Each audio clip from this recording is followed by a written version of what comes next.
everybody to the Young Turks. My name is Francesca Fiorentini here with David Schuster because Anna and Cenk are both sick today. Sure.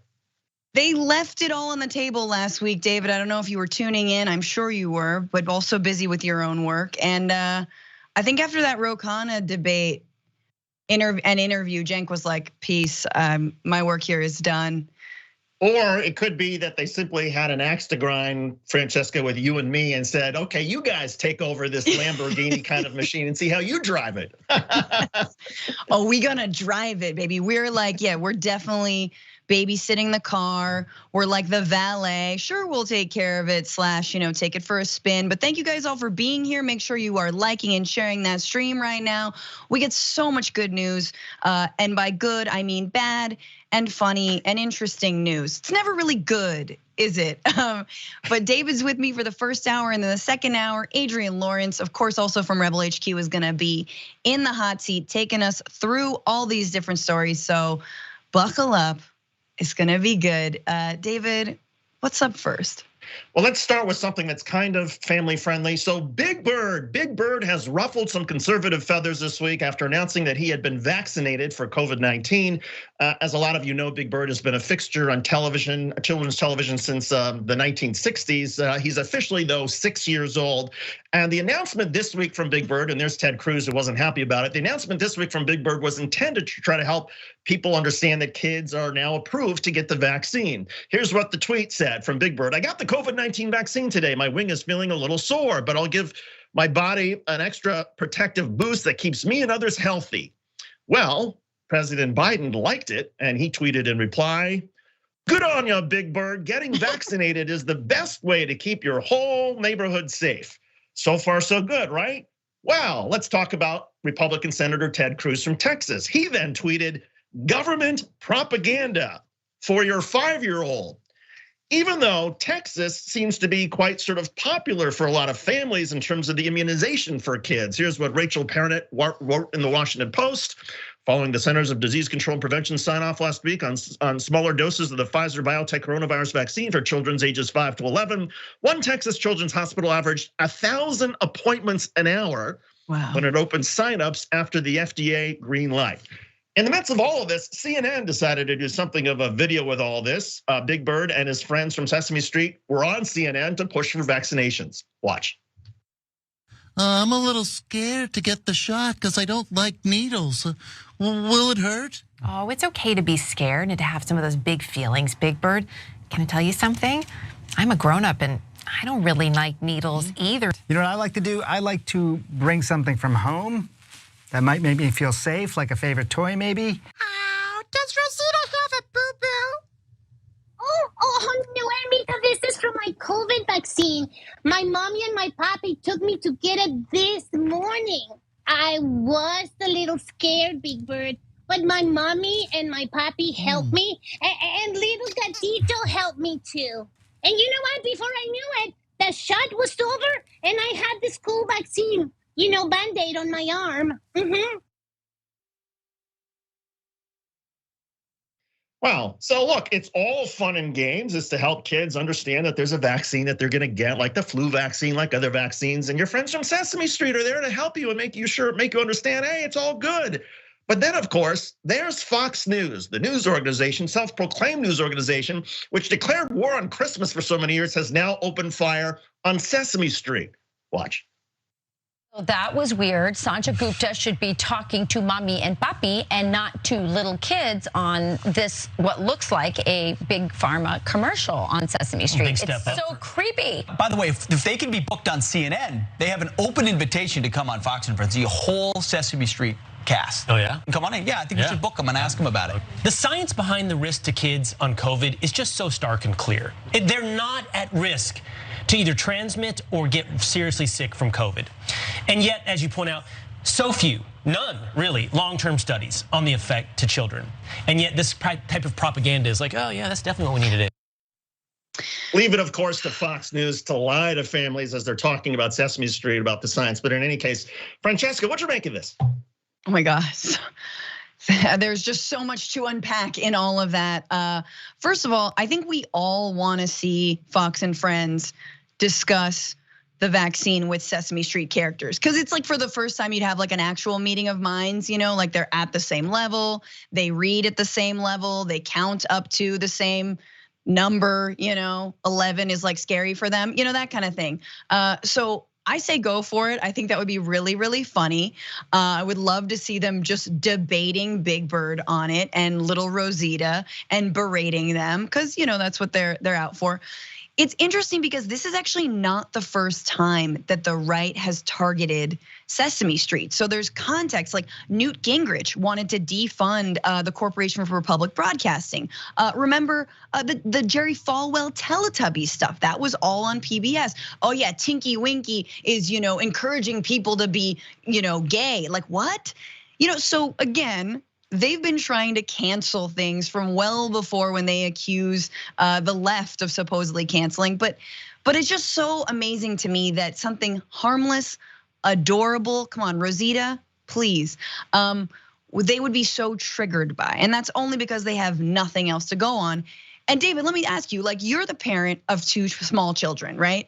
Do you feel like this is rushed? Do you feel like it happened real quick? I'm assuming if you've been at home with them quarantining, it couldn't happen soon enough. Right, I mean, we're talking almost 2 years now. And by the way, the science on all of this has been going on for 10 years, and we're taking essentially a third of the dose that is given to parents to give to kids. There's been all sorts of kids who have gotten this already. The studies are clear that there's nothing wrong with getting the vaccine. But here's my issue with Fox News and also the Republicans.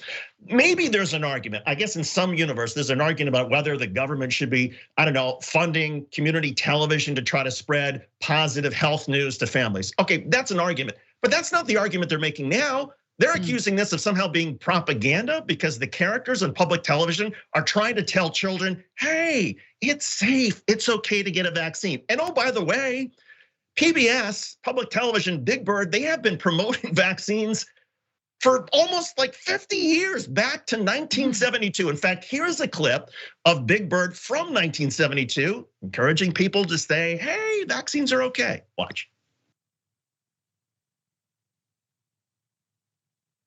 What's going on down at the store? I wonder it's kind of funny. I mean, it's strange. I mean, there's all kinds of people and they're all in a line and they don't look like they're buying candy. And there's a sign that says, don't wait, vaccinate. Huh? And there goes a boy with a balloon coming out of the store. Hey, what's going on here? Wow. Hey, I know what I'm going to do right away. What are you going to do?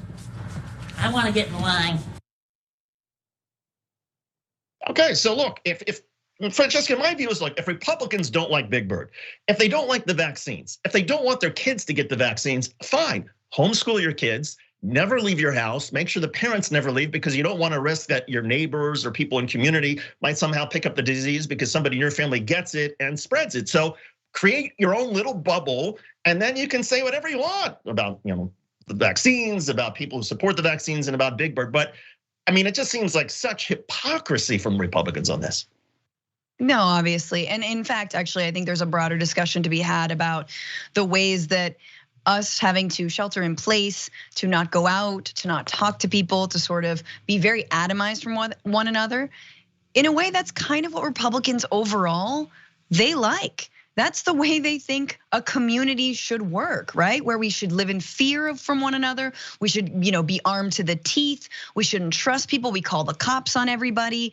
We kick out homeless folks. All kinds of ways that actually they were perfectly fine with a pre-vaccination America, which was like, yeah, let's be all scared in our homes. One bone I have to pick, obviously, with Fox and Friends, and I forgot who said it, but it doesn't matter. They're all the same interchangeable Ken doll, is that kids can spread and can contract COVID-19. My uncle was in fact infected by his grandchild, and his grandchild thankfully survived, and my uncle sadly did not survive. And his kids were lucky enough to be going to a private school. Now, what happens in private schools? In private schools, you were not required to stop classes. You didn't have to stay at home and take classes online like many children in public schooling. So what did that mean? Is small class size, everyday testing, there's more resources. But guess what it couldn't do? It couldn't help my uncle. It didn't save him. It didn't prevent his grandchild from sadly getting, and I tell this because I think people need to understand that this has happened a lot, and it's not just happened, with people who weren't careful. It's happened with people who thought they were being careful because they were in small classrooms or homeschools or, yes, private tutoring. It can happen anywhere to anyone in any socioeconomic status. So the idea that you can also buy your way out of this is BS. But yeah, please take it out on Big Bird. Right, and the other part about it is, I just find it remarkable when Republicans and Fox and Friends, they constantly show that they are more snowflakes, they are weaker than their own children. Because if you ask kids, hey, what's it like wearing a mask? Well, sometimes Johnny doesn't talk very much when he puts the mask on, but the kids are fine with it.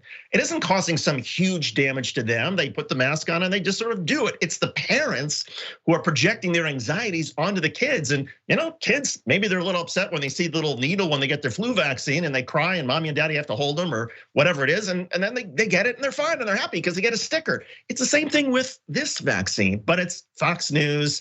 It's Ted Cruz, who, by the way, escaped to Mexico because he didn't want to have to deal with what's going on in Texas during the floods. And now he's trying to, of course, create yet another diversion where he can somehow appeal to the Trump Republicans because Cruz thinks he's got a chance of running in 2024. And so he's going after Big Bird. That's your agenda, to try to somehow win favor with Republicans. It's bizarre. Big Bird versus Big Turd. That's what I call that feud. That's my Ted Cruz and Big Bird. Yeah, no, 100%. And last thing I'll say on this is I'm super jealous. Like if Rosita had told me a year ago, I really could have used, like, if Rosita held my hand as I got my shot, I think that would have been great. She's so adorable. Look at how cute. Yeah, these things are, it's like the Muppets. It's cute. There's nothing wrong. There's nothing wrong with them trying to reassure people. And they're not reassuring Democrats or reassuring Republicans, they're reassuring everybody. They're reassuring kids. Kids are the ones who watch this show. And good for Sanjay Gupta and the others at CNN to sort of play along and say, oh yeah, we could all get the vaccine and it's gonna be fine and everybody's gonna be okay and don't worry, and this is what life is. Yeah.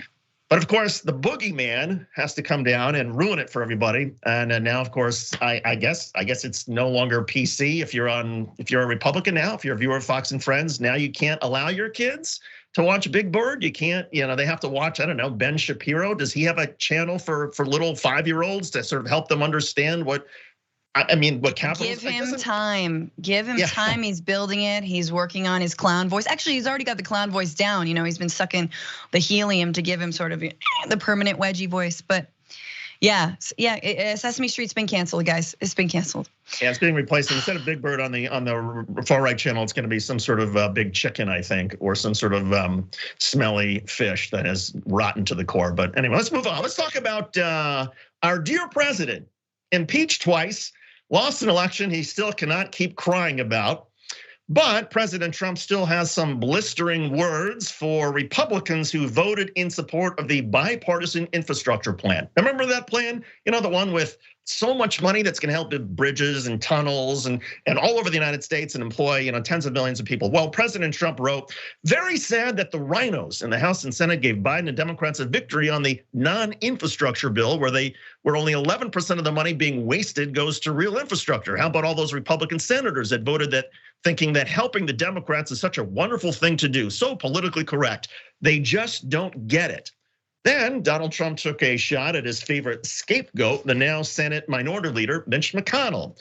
All Republicans who voted for Democrat longevity should be ashamed of themselves. In particular, Mitch McConnell for granting a 2-month stay, which allowed the Democrats time to work things out at our country's and the Republican Party's expense. This came, by the way, after House Democrats finally managed to vote on the bipartisan infrastructure bill by a 228 to 206 tally to send a $1.2 trillion bipartisan infrastructure bill to President Biden's desk. The chamber passed the infrastructure bill in a 69-30 vote that included 19 Republican senators, including McConnell. The House vote also included the support of 13 Republicans. but not 6 progressive Democrats. So who are these Republicans that are now the rhinos in Donald Trump's world? Well, 8 of the Republican defectors: Don Bacon of Nebraska, Brian Fitzpatrick of Pennsylvania, Andrew Garbarino of New York, Anthony Gonzalez of Ohio, John Katko of New York, Tom Reed of New York, Christopher H. Smith of New Jersey, and Fred Upton of Michigan, are part of the Problem Solvers Caucus, a group of bipartisan lawmakers who helped to negotiate the bill. Another 5 House Republicans: Adam Kinzinger of Illinois, Don Young of Alaska, Nicole Meletakis of New York, David McKinley of West Virginia, and Jeff Van Drew of New Jersey, bucked their party to follow the party's traditionalist route of backing infrastructure funding. Wow.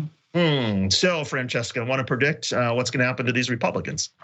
I can only imagine that they will follow in, that their other colleagues will follow in Trump's footsteps and berate them. But I just want to briefly say, like, Trump, occasionally he will tell you exactly the game, right? He mostly says the game, but he dresses it up and makes it cute. He tells you the game immediately. He basically says, we should withhold votes for sorely needed bridges to prevent them from crumbling, roads so people can get to work, any kind of removing of lead piping around the country, which, by the way, there's not even enough money in this current bill to fully do that and to replace lead piping around the country.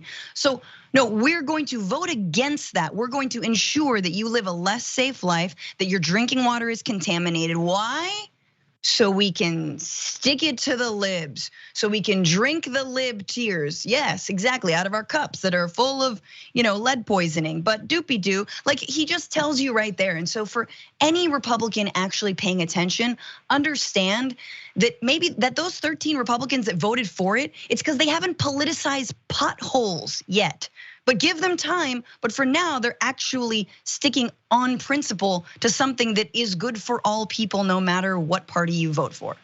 Principle, a word with 3 syllables that would be 1 syllable too many for somebody like Marjorie Taylor Greene or somebody else in the clown caucus on the far right of the GOP. Here's what Marjorie Taylor Greene tweeted: 13 Republicans voted with Pelosi to spend $7.5 billion to build EV charging stations all over America to force America to drive CCP battery-driven cars. China dominates the EV battery market by over 80%, and the United States can't even compete with less than 10% market share. And she wrote, those 13 Republican traitors who voted to pass Biden's socialist infrastructure bill agree with globalist Joe that America must depend on China to drive EVs, electric vehicles. The unlucky 13 are China first and America last. 13 American job and energy killers, downwards arrow. Downwards arrow, because it wouldn't be Marjorie Taylor Greene if she didn't know how to put an emoji on the screen. Like how? What kind of mental gymnastics, what kind of Rube Goldberg machine of thought is going on in your brain that you take investment in infrastructure in the United States to mean China wins? Like, I don't get that at all. Oh, another bridge stayed up in America. Good for you, Xi Jinping. Like, what is that? Oh, you got a high-speed rail. Good on you, CCP. Like, this is your party. They make no sense, guys. Francesca, there was once a time, and I remember this goes way back, and this will tell everybody my age, but I just remember like 20 years ago covering Congress, and there was an infrastructure bill or transportation bill, and the Democrats wanted, I don't know, $500 billion, and the Republicans wanted, $400 billion, and so the agreed upon number was like $800 billion. That's the way they compromised. It wasn't to spend less; it was to give everybody what they wanted. Nowadays, you don't give anybody on the other side anything of what you wanted. God forbid there should be a single dollar that goes to repair a bridge or a tunnel or some sort of waterway in the United States that actually, might help with sort of, make businesses more profitable. Because if you can decrease the amount of time it takes to ship a product from point A to point B, you can pad your profits because you're spending less money on the transportation of that bill, transportation of that item. In other words, you increase efficiency with better transportation. Yes. But for some reason, we forget about that. Two last things I want to say. Absolutely, on like previous infrastructure bills, and like Trump himself, he wants to whine all he wants. He wasn't able to pass $2 trillion he wanted to pass of infrastructure in 2019, but he couldn't because Democrats were investigating him for I don't know which crime of the many, many crimes that he's committed. It might have. I think it might have been around the Ukraine stuff. Maybe it was the Russia stuff. Who knows? The point is, he got his fifis hurt, and he was like, "Nuh-uh, I'm not gonna do infrastructure unless you stop investigating me." And then they were like, "No, we're not gonna stop." And then nothing happened. So he didn't pass a damn thing. The second thing I'll say is, Trump knows, and fascists or neo-fascists know, that if they prevent any progress, any legislation from getting through the halls of Congress, then that is a perfect breeding ground for demagoguery. Why? Because people lose faith in their politicians to actually work and to achieve anything. And therefore they're like, you know what? We need an authoritarian to just come in and just sort of, to hell with the laws that are written in the books, executive order it all over the place. Now, to be honest with you, I'd like a few executive orders out of Joe Biden, let's be real. And I don't think this bill is all that amazing, but I think we have to understand like what the alternative is and how much that sets up a Trump 2.0. I'm right there with you, Francesca. I mean, look, there's so much more that could have been in this bill, but the branding of it by Republicans has just sort of reached beyond absurd. I mean, to call it socialism, as Madison Cawthorn and Gates are saying in Florida, I mean, it's just it's just bizarre. But the fact of the matter is, Americans will soon realize when they see so much construction and they see the roads and highways getting better and the tunnels being more efficient, that actually this is a good thing for everybody. Whether you drive a car and you're a Republican, whether you drive a car and you're a Democrat, whether you take the bus, whatever it is. It's gonna be easier for you to get from point A to point B, and that's a good thing for all of us. Absolutely. All right, we got to take our first break. David Schuster and Francesca Fiorentini in for Cenk and Anna. Stay right there. We'll be back.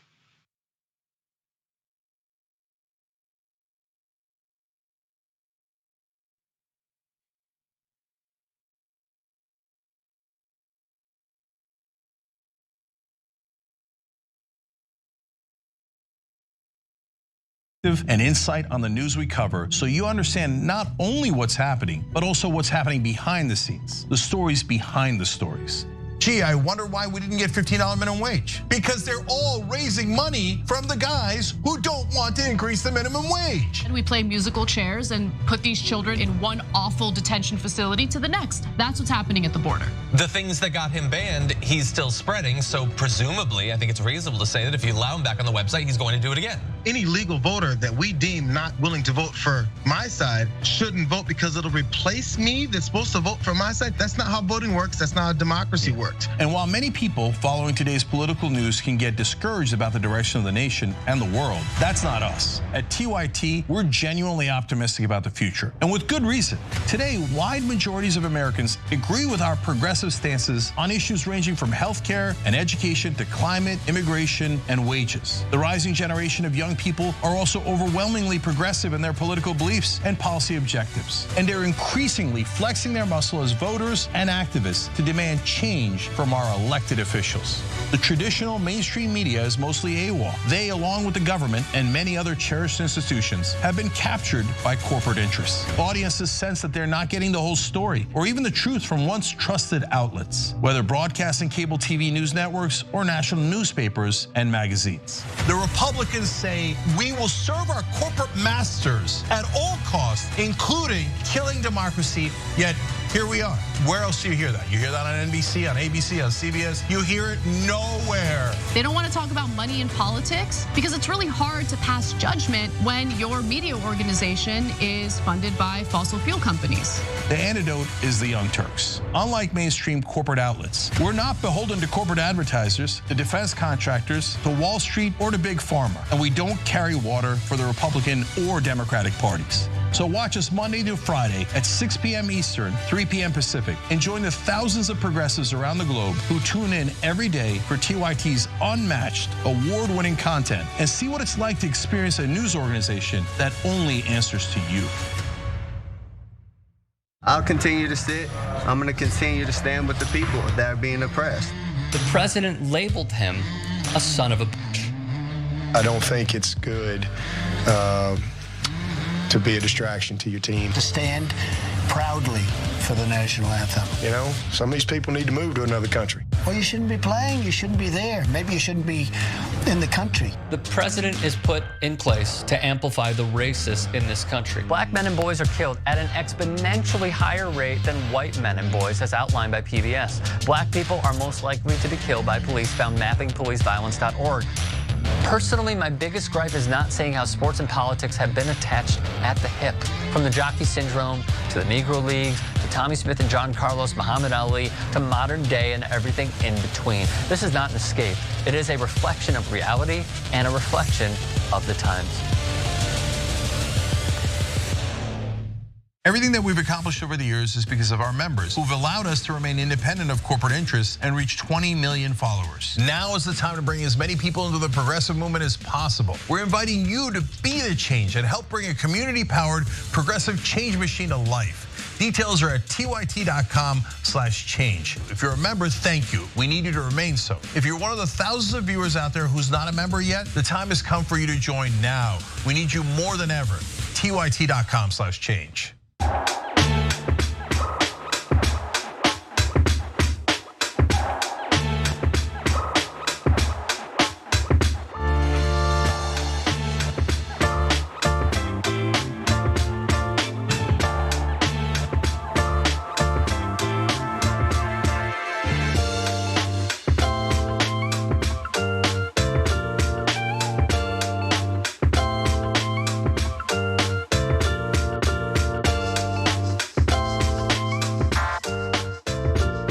Hey, welcome back to the Young Turks. Just a couple comments from the members. Kara Curley says, how does anyone take Fox seriously?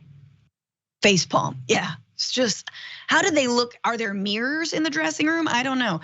Pitchforks Dragon, thank you for the super chat. Mansion Cinema Cruise, Gates Big Bird. It seems we're always talking about puppets.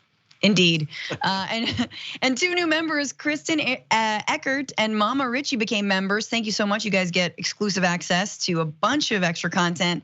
And for the super chats, Peter Hamby has a haiku for David and I on the cruise to rant on Sesame Street to show who the bird brain is.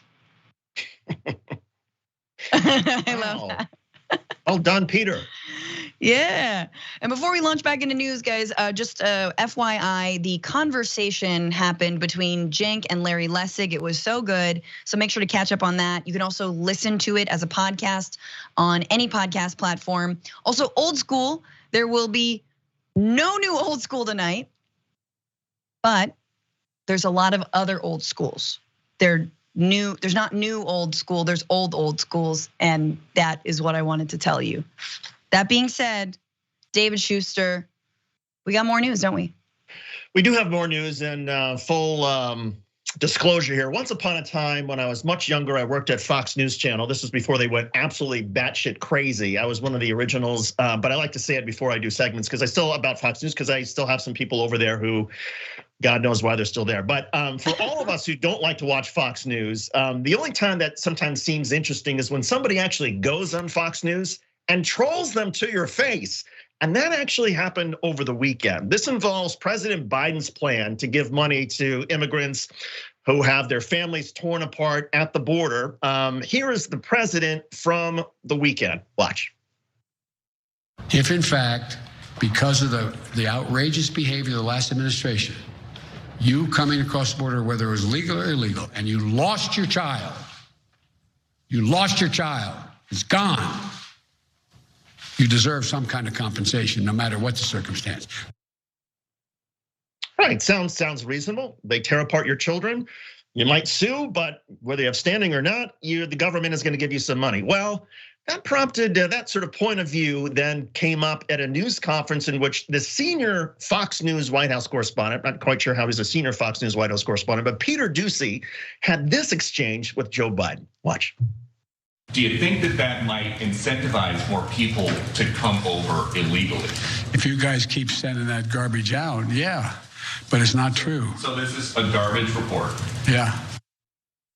Now, most people seem to understand that Biden was talking about not that there would be money going to these families, but that it was a garbage report to suggest that somehow there's a financial incentive for people to cross the border and then have their children torn apart. That therefore, oh, my children might be torn apart, therefore, I'm gonna try to cross the border because I might get some money. Well, that distinction though was lost on Fox News anchor Bill Hemmer over the weekend. So leave it to Biden White House advisor Cedric Richmond to hammer Hemmer and Fox News to his face. Watch.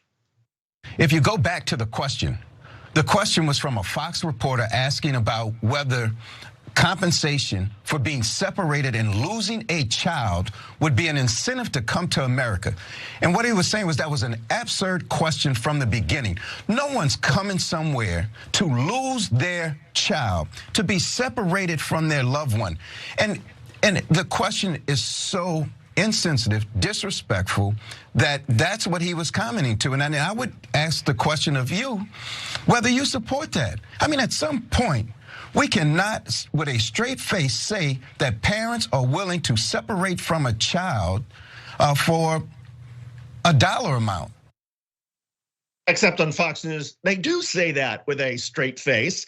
And when Peter Doocy thinks that he hears President Biden talking about Doocy's reporting as opposed to Doocy's idea and the Fox News idea, which is patently absurd that any parent would be incentivized to come to the United States to get money because, hey, my children might be taken away from him.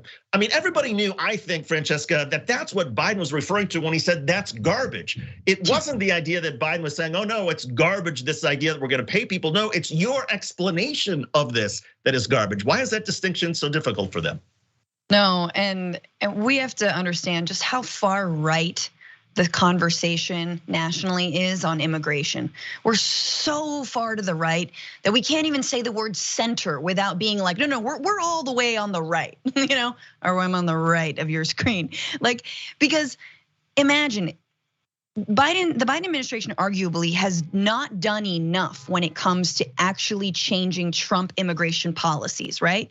They, like, arguably by every grassroots organization, everyone who works around human rights, they're saying there's not been enough. There is some, I believe, in the Build Back Better Act, if that gets passed, but there's not been enough. Not enough has been dismantled, not enough accountability. This is a small way to give compensation, which is, I mean, it is nothing in comparison to being reunited with your child, which I know the administration says they're working on. This is compensation, and even that is too much for the far right.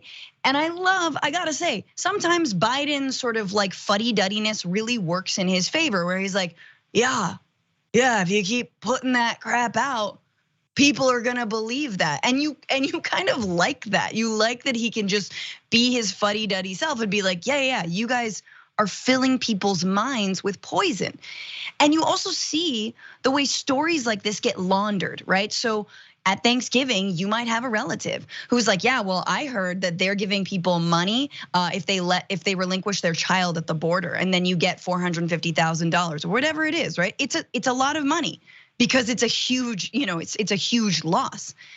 But that gets laundered and twisted by the right-wing news cycle into the point where, yeah, oh no, it's an incentive, it's a prize. It's just prize money now. It's not, we're trying to right the wrongs from your guy, from the dude who, the human rights violation guy.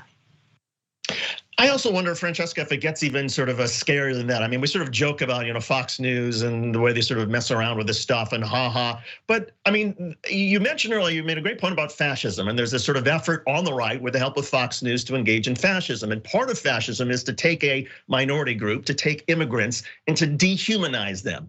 And the only way anybody could ever think that any human being would willingly give up their child for some pot of money is if you think that that person is not human. If you think that they are not worthy of the same humanity that the rest of us have. And so when Fox News comes out and spews in front of President Biden, and then also on all the various platforms, oh yeah, some of these immigrants, they really want to get the money, therefore they're gonna come up with their children in the hopes that their children will be separated and they get some money. Then you start to have people thinking, oh, well, if that person has dark skin and they come from Central America, they don't love their children. They're happy to sell their children or sell their children into trafficking or collect from the US government. And that's the only reason they're coming to the United States. And I think if you ask any parent of any culture, maybe not any culture, but nearly every culture on the planet, would you ever dream of selling off your children willingly?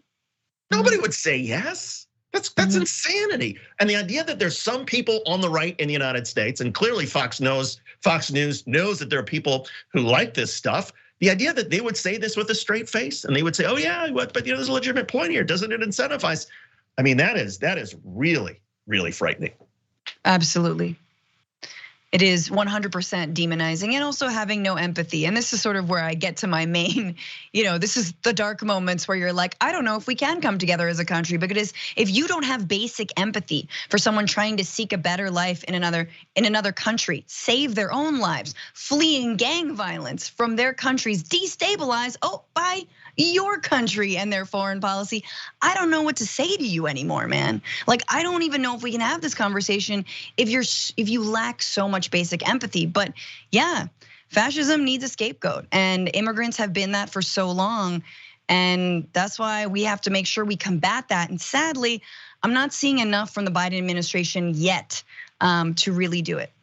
And I wonder if incentivize is another one of these, I don't know, incentivize, 3-syllable words, which maybe Peter Doocy never quite learned in college when he was studying it. Because look, there are incentives for people who have the sort of miserable life and seek a better life, or coming from places in Latin America where there are gangs and murder runs rampant and there are drugs and there's no opportunity. Sure, there's an incentive if they can get to the United States, they can build a better life, they can have freedom, they can have liberty, they can have an education, the American dream. That's the incentive. The incentive is not to come and collect $450,000 in the hopes that, well, maybe I'll be able to get rid of my child and I'll collect a bunch of money anyway. That's just absurd.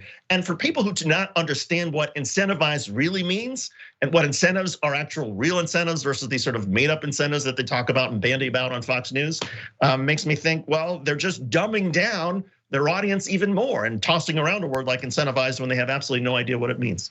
Yeah, yes, absolutely. The Trump strategy, let's be real, on immigration was to be worse than MS-13. Right. For as much talk as how much they hated MS-13, this gang violence, this and that, their answer was, oh, no, we should create more fear, as much fear as gangs do, so people don't come here. Well, I think we might be better than that. All right, we got to take our second break. David Schuster, Francesca Fiorentini, we are here. Don't go anywhere.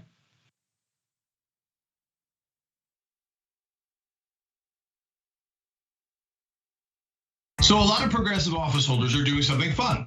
I like fun. They're doing the last 2 years in 2 minutes. Okay, we're gonna try it here. First, I wanna let you guys know about the years before that. Hey, remember we started the Just Democrats here on the Young Turks. It was officially launched on our air, basically by you guys. And then we featured AOC, we featured Cori Bush, and Ro Khanna became the first ever Just Democrat incumbent, all on the Young Turks. Now, the last 2 years have been a spectacular follow-up to that. So let's put the 2 minutes on the clock and do this. Young Turks got to start back in 2002, and I think we've been an important part of the progressive movement ever since. What we mainly do is amplify the progressive voice and candidates out there, and I think we've done a pretty good job. Right now, we're currently #1 most engaged news politics network online, beating CNN, Fox News, and MSNBC, all of them. We're #1 in total minutes watched. That means not only the number of people watching, but how long they watch. We just crossed 20 million followers and 500 million monthly views. Now, why? That's because actually the country's progressive. It's 2/3 progressive. And you guys have allowed us to be your voice, and we're incredibly thankful for that. So what did we do with that voice? Well, let's look at 2019. We went all over the country talking to you guys and the candidates. So we were in Miami, we were in Detroit, we were in Houston, and we were in Iowa. In fact, we were all over Iowa. You guys were all over Iowa, and all of the candidates saw you guys. We had wonderful people speaking, like the one and only Nina Turner at our rallies. Bernie Sanders stopped by, Andrew Yang, Elizabeth Warren. We interviewed almost everyone on the campaign trail, with the exception of Biden and Buttigieg. And we held them accountable. We even did a progressive economic pledge, and so many wonderful people signed on to that. Bernie Sanders, Warren, Marianne Williamson, AOC, the entire squad, Justice Democrats, and so many others. Now, on top of all that, we started a show called The Conversation, where we featured so many progressive thinkers, writers, and candidates. And one of the candidates we featured in 2019 was Jamal Bowman. Here comes Jamal Bowman. Then we had an amazing 2020. We hired a climate reporter. Damage Report passed 500,000 subscribers. Young Turks passed 5 million subscribers. We're getting the message out to more and more people. Bernie Sanders comes on in the heat of the primary. He comes on after the election to say what we're going to do for the future. And then Marie Newman wins. Jamal Bowman wins. Cori Bush wins. And then just when you thought it couldn't get any better, here comes Nina Turner. Hello, somebody. And she's running for Congress and she comes on the Young Turks first. On election week, we had nearly 2 million hours of viewing. We're #1 destination for progressives. You made all that happen. This is amazing. And thank you for those 2 years. What, I went past 2 minutes? Of course! Viewers had asked for an interview with the TYT lizard. Mr. Lizard. Oh, you changed colors today. Nice. I don't even know how you feel about us. Do you even like us? Well, you guys made me this awesome house, so I'm kind of in your debt. I was found outside on the street, and you gave me a home. Granted, it was a really crappy home for a while, but then through the power of fundraising, I became a person who has a multi-level Trump-style mansion. You do. By the way, you never looked better, man. Normally, you're just green or just brown, but today you're in mid-lizard, right? I'm not very smart. I'm a lizard, so I don't know how the science works. I guess this is just my mood. It's not every day that thresholds like this are broken. I'm just so excited. I can't contain my pigmentation. And now you're showing it off. Yep. Yeah, I've never seen the lizard like this before.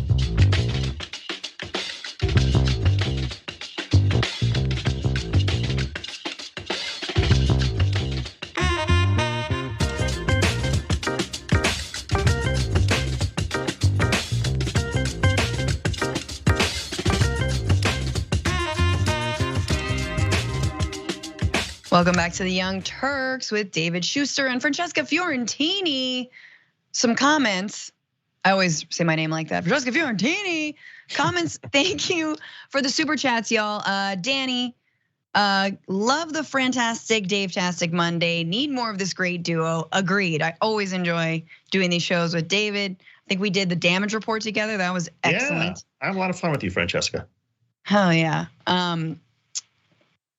Nobody does impersonations like you do. Nobody. I haven't had enough. We need more Mitch, more McConnell. I'm sorry, it's a very gross face. Maybe some of you are eating. Chaplain Fred, or Chaplain Fred, I know how to read.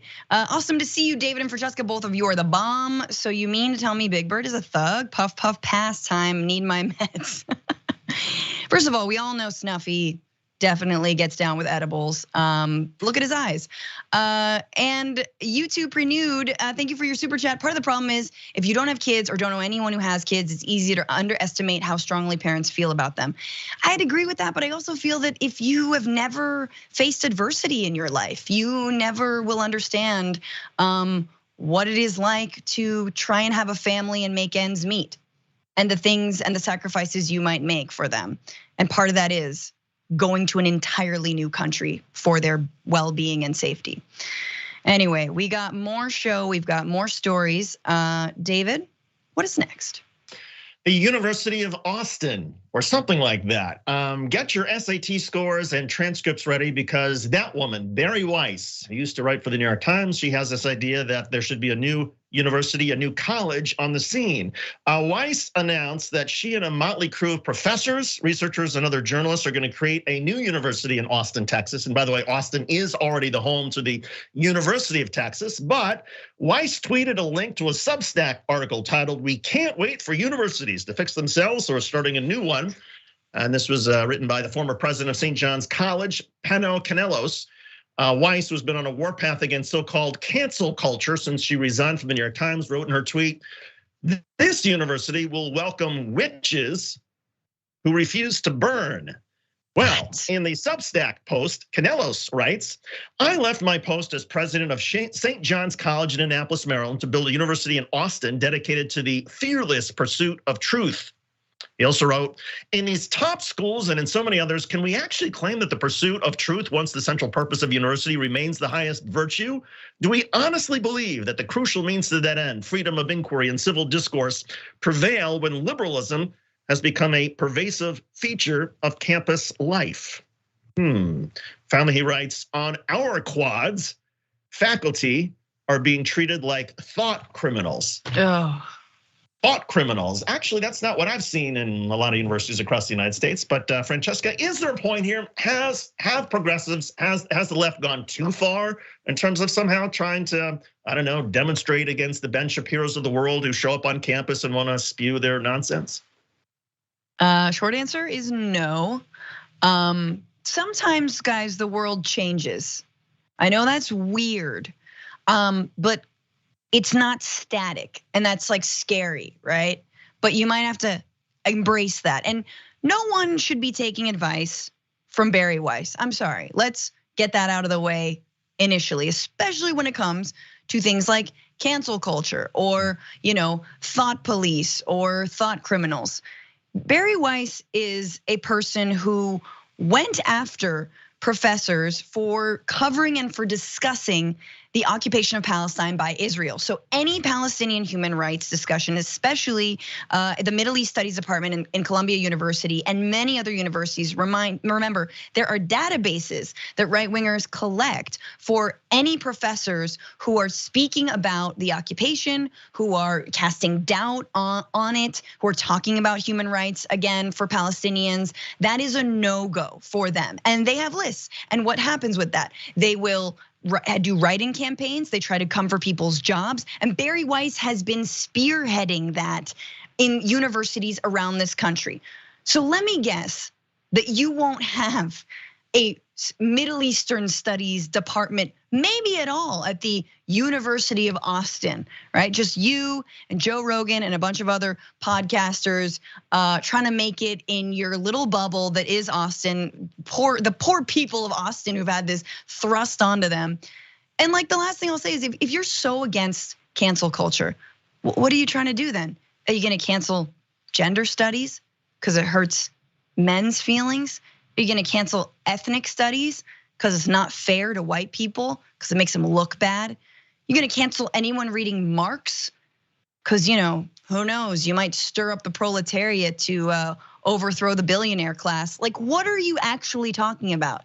And we all know they're being disingenuous. They know that university and higher education is associated with more liberal thought. Why?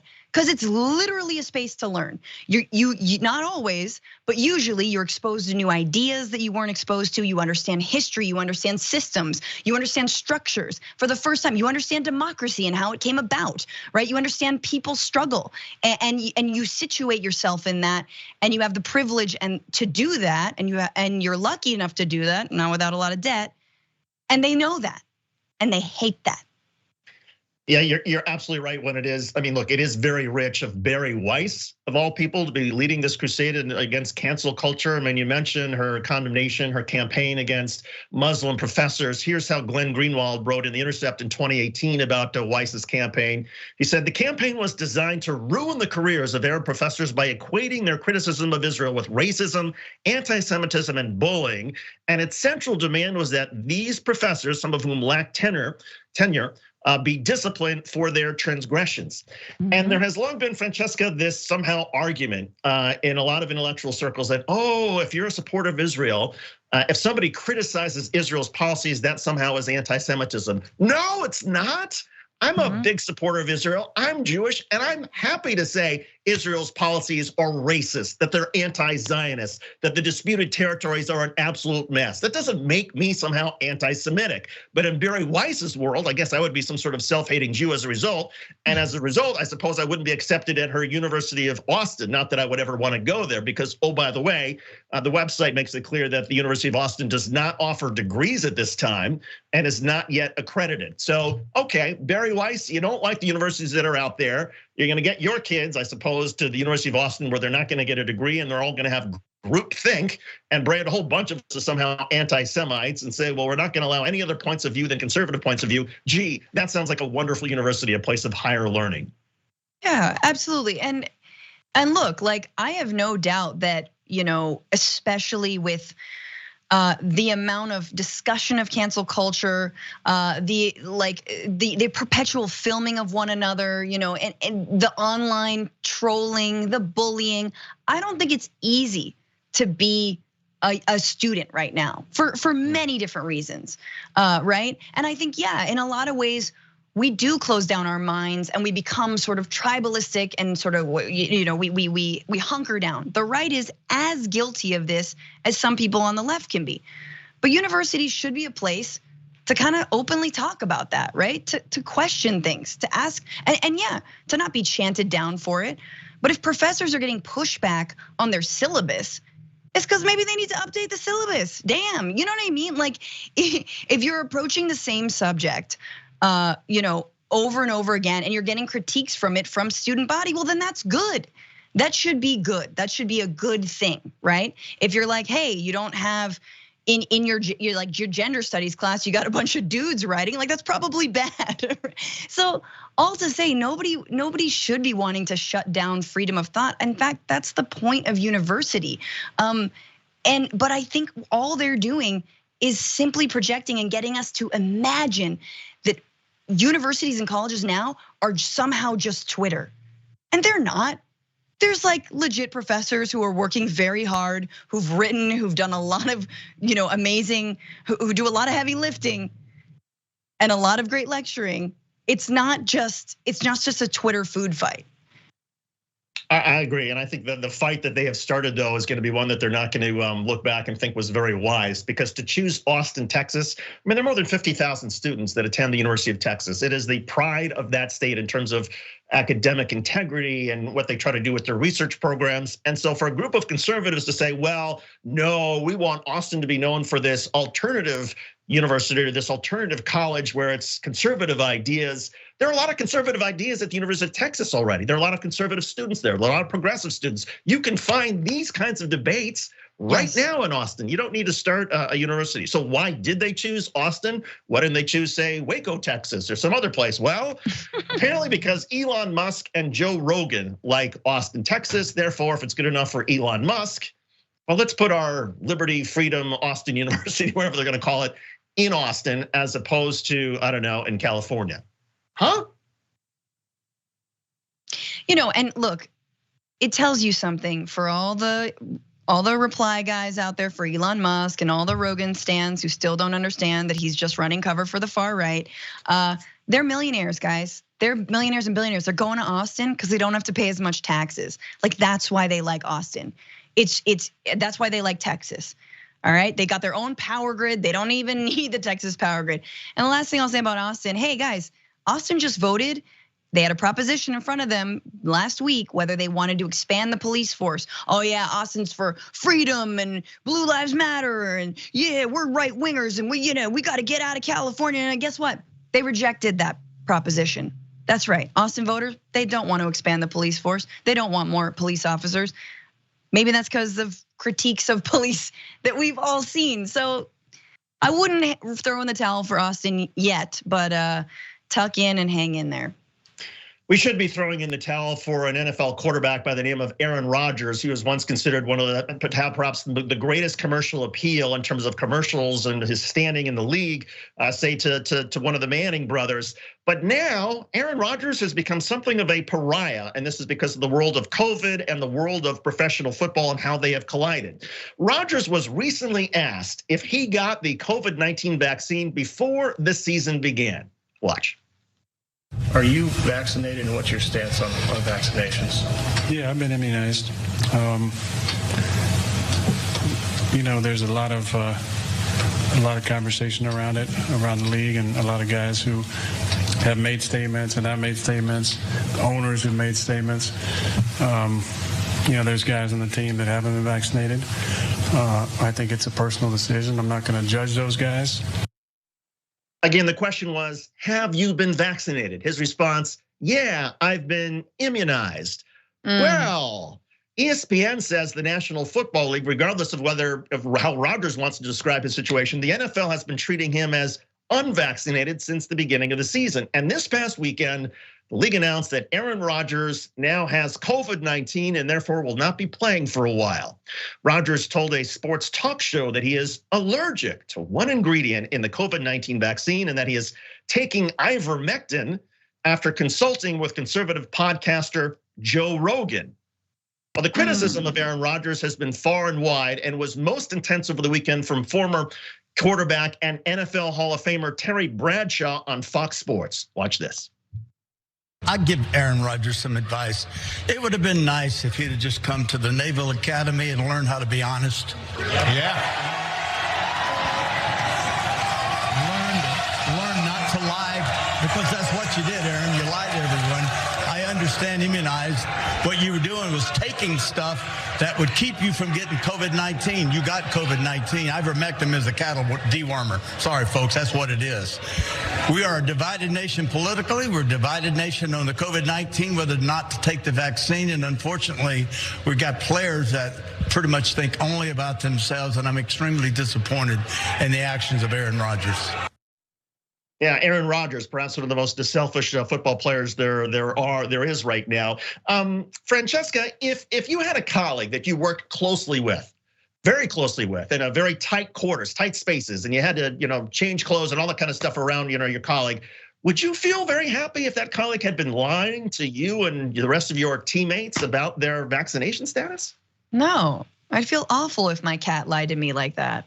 I mean, honestly, she's got such an honest face and I'd feel betrayed.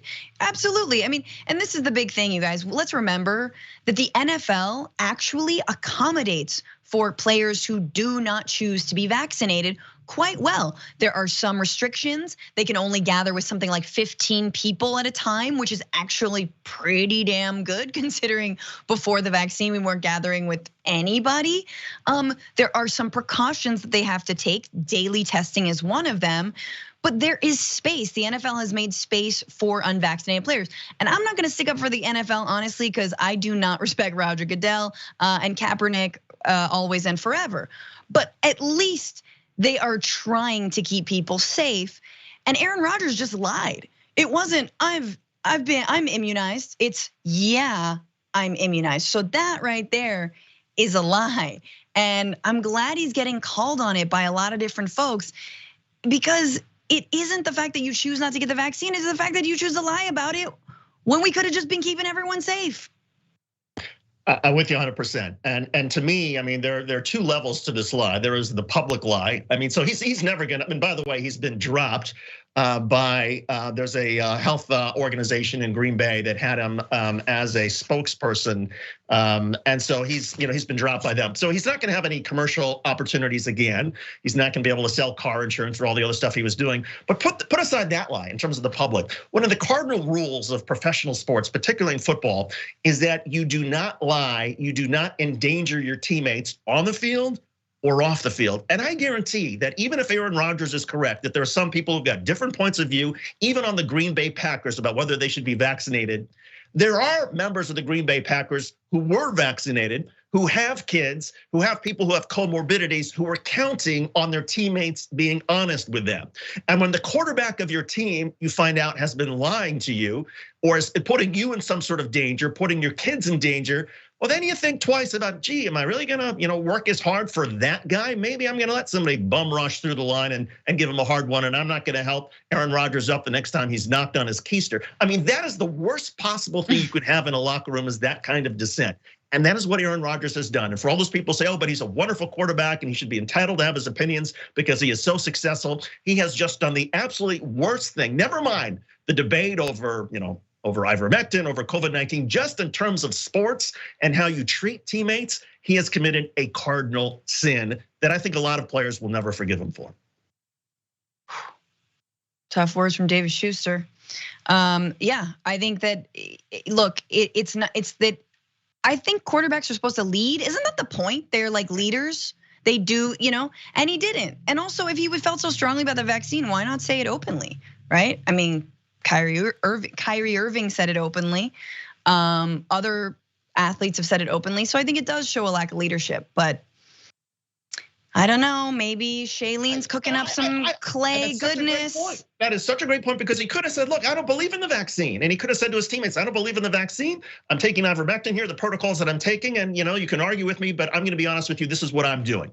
Okay, we might disagree. His teammates might have a problem with him, but at least he's being honest. When he's lying to the media, when he's then lying to his teammates about whether he's been immunized, that crosses a line that you don't get that back. And I feel terrible for friends of mine who are, in Wisconsin, who believe in Green Bay and love the organization, and now they're looking up and saying, "What a jackass!" For him to to embroil the team in this kind of controversy, this kind of distraction, to sort of ignite a war over COVID-19 on a football field, in a football locker room, in the community of Green Bay, what a jerk.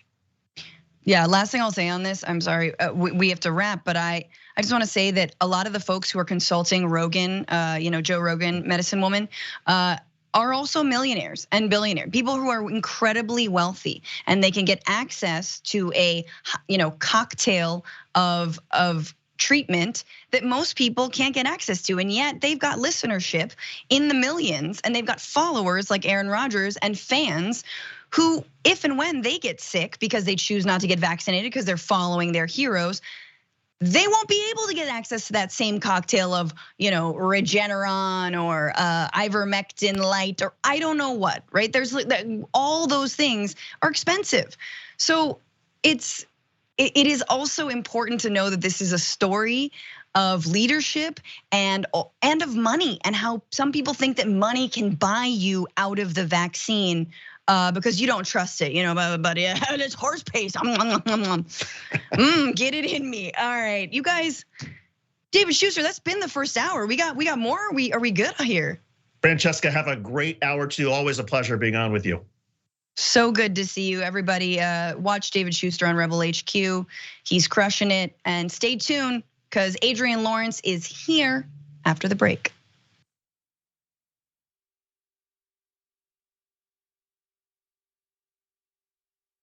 Every day, the Young Turks delivers 2 hours of solid, fact-based, timely news and progressive commentary on all the day's most important stories. We keep our viewers informed while also providing perspective and insight on the news we cover, so you understand not only what's happening, but also what's happening behind the scenes, the stories behind the stories.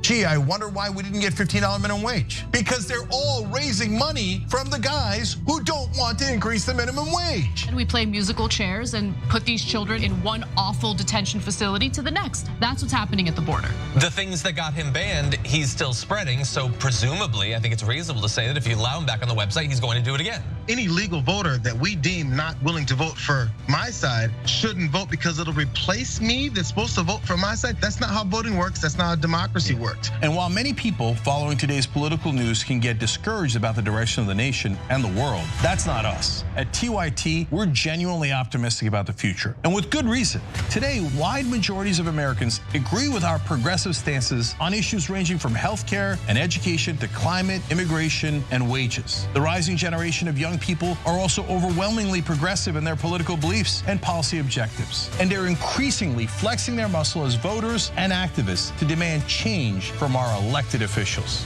The traditional mainstream media is mostly AWOL. They, along with the government and many other cherished institutions, have been captured by corporate interests. Audiences sense that they're not getting the whole story or even the truth from once trusted outlets, whether broadcasting cable TV news networks or national newspapers and magazines. The Republicans say we will serve our corporate masters at all costs, including killing democracy, yet here we are. Where else do you hear that? You hear that on NBC, on ABC, on CBS? You hear it nowhere. They don't want to talk about money in politics because it's really hard to pass judgment when your media organization is funded by fossil fuel companies. The antidote is the Young Turks. Unlike mainstream corporate outlets, we're not beholden to corporate advertisers, to defense contractors, to Wall Street, or to Big Pharma. And we don't carry water for the Republican or Democratic parties. So watch us Monday to Friday at 6 p.m. Eastern, 3 p.m. Pacific, and join the thousands of progressives around the globe who tune in every day for TYT's unmatched, award-winning content and see what it's like to experience a news organization that only answers to you.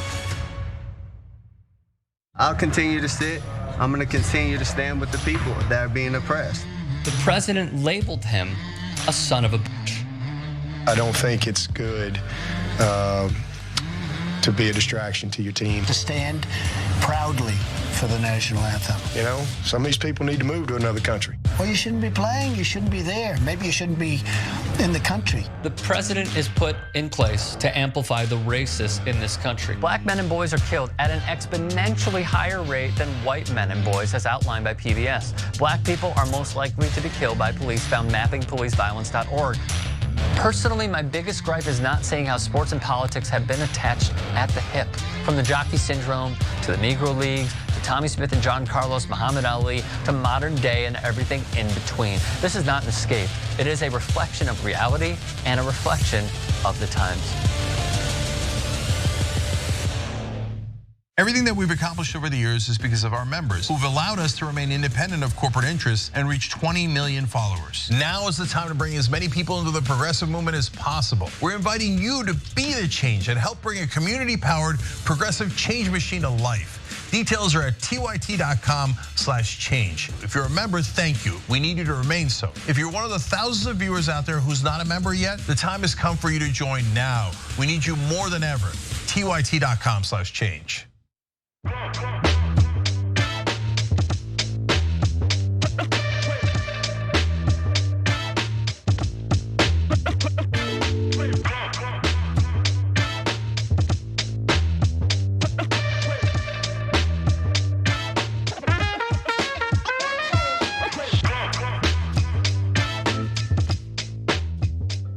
Welcome back to the Young Turks. Francesca Fiorentini here with Adrian Lawrence, our resident legal analyst and Rebel HQ extraordinaire.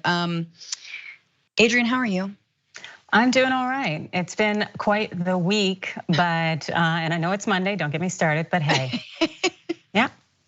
Sometimes it can be like that, but luckily we're here. Anna and Jenk still sick. But we're gonna take over, and again, we're driving this baby around until they come home.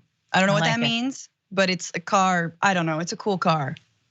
I can dig it. I like it. It's a lease though, or it's rental. a lease. Yeah, very true. All right, Adrian, what's first? So first up, we are going to Texas. There was a concert last week that took a tragic turn. That's where at least 8 people died and 25 were hospitalized. And that was at rapper Travis Scott's Astroworld Festival.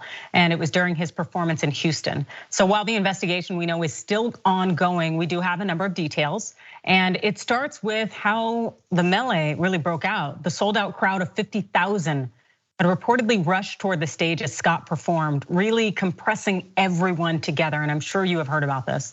Now, according to the Daily Beast, fans were jammed in so tightly they couldn't breathe, and outnumbered medics were quickly swamped as lifeless bodies were pulled from the crowd. Some medics didn't know how to administer CPR or take pulses. Concert goer Madeline Eskins, an ICU nurse who has worked in the ER, said. Now, Houston Police Chief Troy Finner said a mass casualty declaration was triggered around 9:30 p.m., about half an hour into Scott's set, and first responders arrived about 2 minutes later. However, Travis Scott's performance didn't end until 10:10. So that means that Travis Scott and co, they continued to play for about 40 minutes after officials had declared this as a mass casualty event. And the police chief also, while he hinted at the possibility of foul play here as to why security didn't stop the concert. And this is what he said. He said that we do have a report of a security officer, according to the medical staff, that treated him last night. And he was reaching over to restrain or grab a citizen and he felt a prick in his neck. Now, as far as how Scott responded, what we do know is that Scott stopped the show at least 3 times to ask for help for stricken concert goers. That's what audience member Nick Johnson and Angel Rodriguez told CNN. And here is one of those clips where Scott had stopped the concert.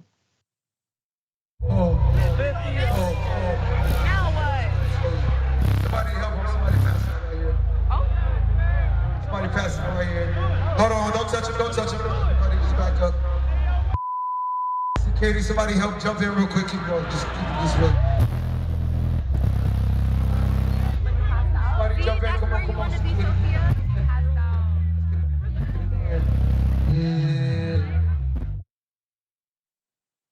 That kind of signaled that Scott knew something was going on to the extent that he had to stop the concert. But still, at the same time, we know that people were seen dancing on top of emergency vehicles, that there was a lot of screaming going on, and that also fans were trying to communicate, at least those who were on the perimeter and could see, or people who were involved and could speak, that they were chanting, "Stop the show." Check out this clip here.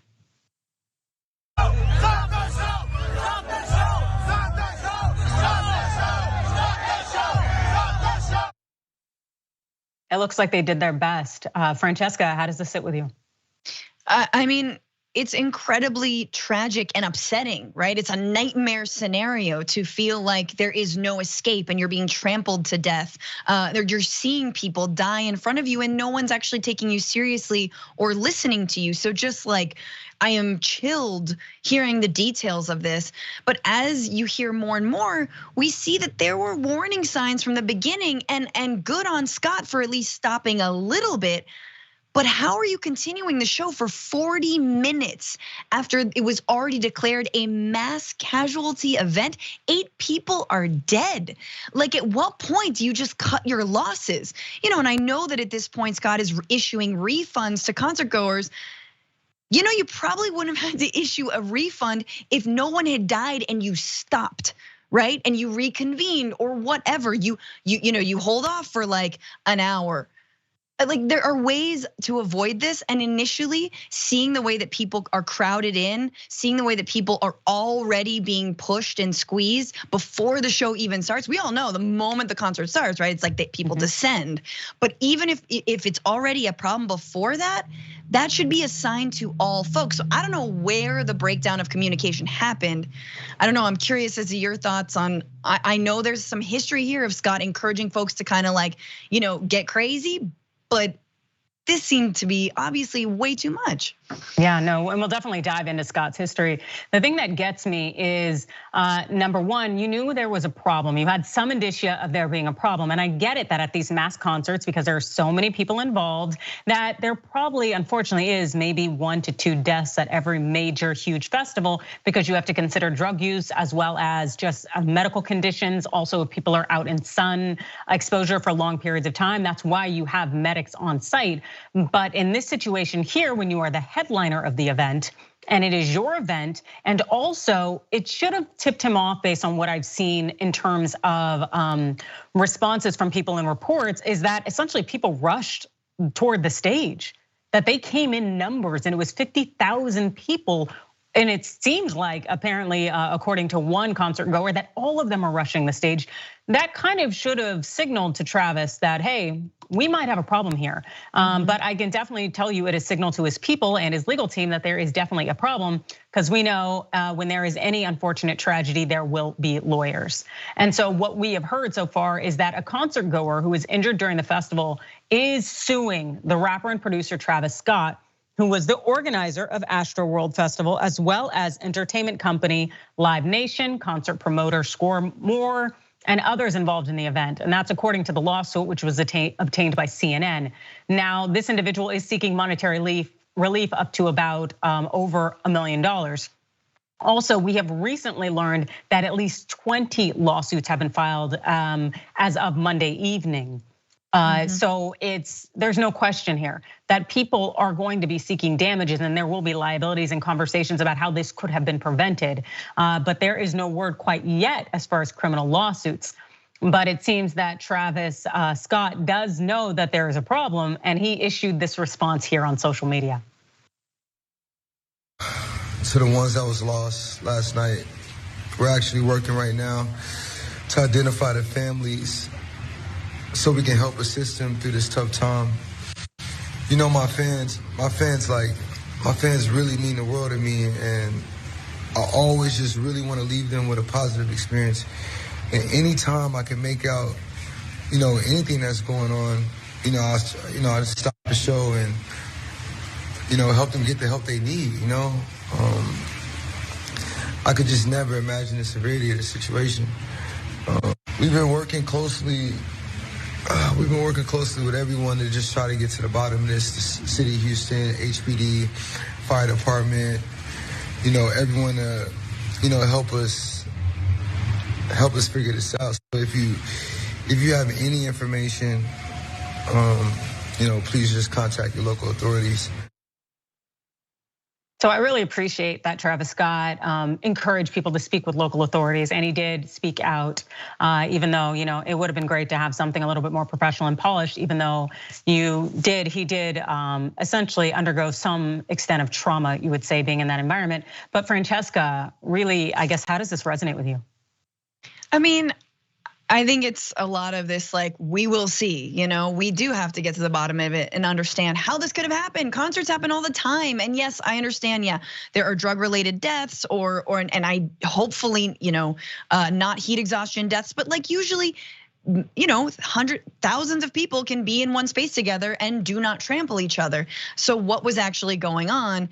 Right now, there's a 10-year-old fighting for their life, currently in critical care condition, who was at the concert and was trampled. So it's like, this is serious stuff. This is not good. And I know that even though he says that now, like, I'm wondering, and initially when this all broke, I was like, look, we should not blame the artist. We should not blame the artist's music. I've seen people say like, well, he's got a rebellious style. It's like, it doesn't matter what kind of style the music is or what kind of, or anything, right? Back in the 80s and 90s and maybe even now, people are like, it's the rap music that is to blame. You're like, no, it's not. Sorry, struck out again.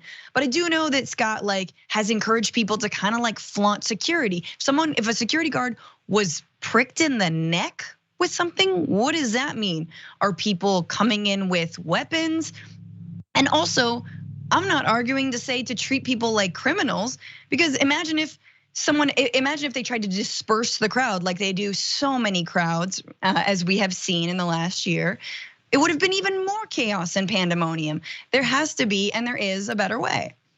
Without question, and I love that you brought that up, because yes, trying to disperse the crowd, no, that's a potential riot kind of situation, because people want to see the headliner. They came there to see Travis Scott, arguably you could say, but him being the headliner there, that is a big deal. And so cutting it short in that moment, you do have to do crowd control, but the questions are pretty much the precautions that were taken. And with the police chief saying that, an officer said he was pricked in the neck, who knows if an officer was pricked in the neck or if it was just something else, or even if that story is true. I'm not giving any legitimacy to it. But what I could see that as is a ploy to essentially say that there was an intervening factor, that there was some mischief or foul play in play that would have prevented security from actually doing its job and protecting people.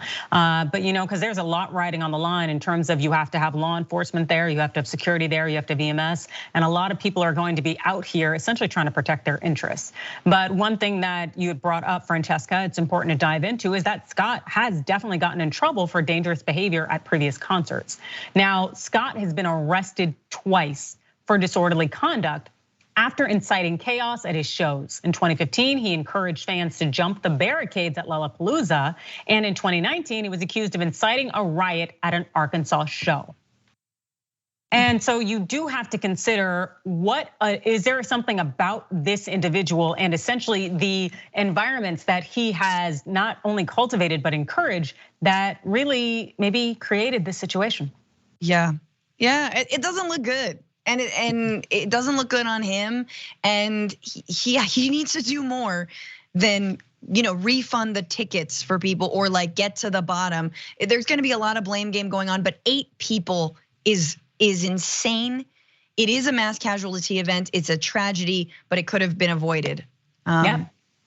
And I'm wondering, just like how we saw in Arizona with that show Rust and Alec Baldwin, if this will be a game changer in terms of the industry. So when it comes to festivals, if they are going to only allow a certain number of people past certain lines so that they can keep this under control, I don't know. But one thing I do know is that, of course, because the Kardashians are king in terms of news, that there was an article released by the Daily Mail that really decided to center Kylie and Kendall Jenner. Check this out, this headline. And mind you, Kylie is pregnant with Scott's second child, but of course, centered them, even though they were not harmed or involved. But to those of you who care, there you go. The Jenner Kardashian crew are okay, but there are a lot of people in need right now.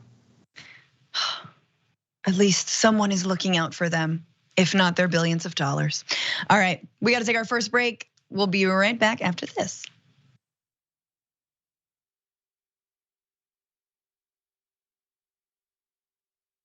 So a lot of progressive office holders are doing something fun.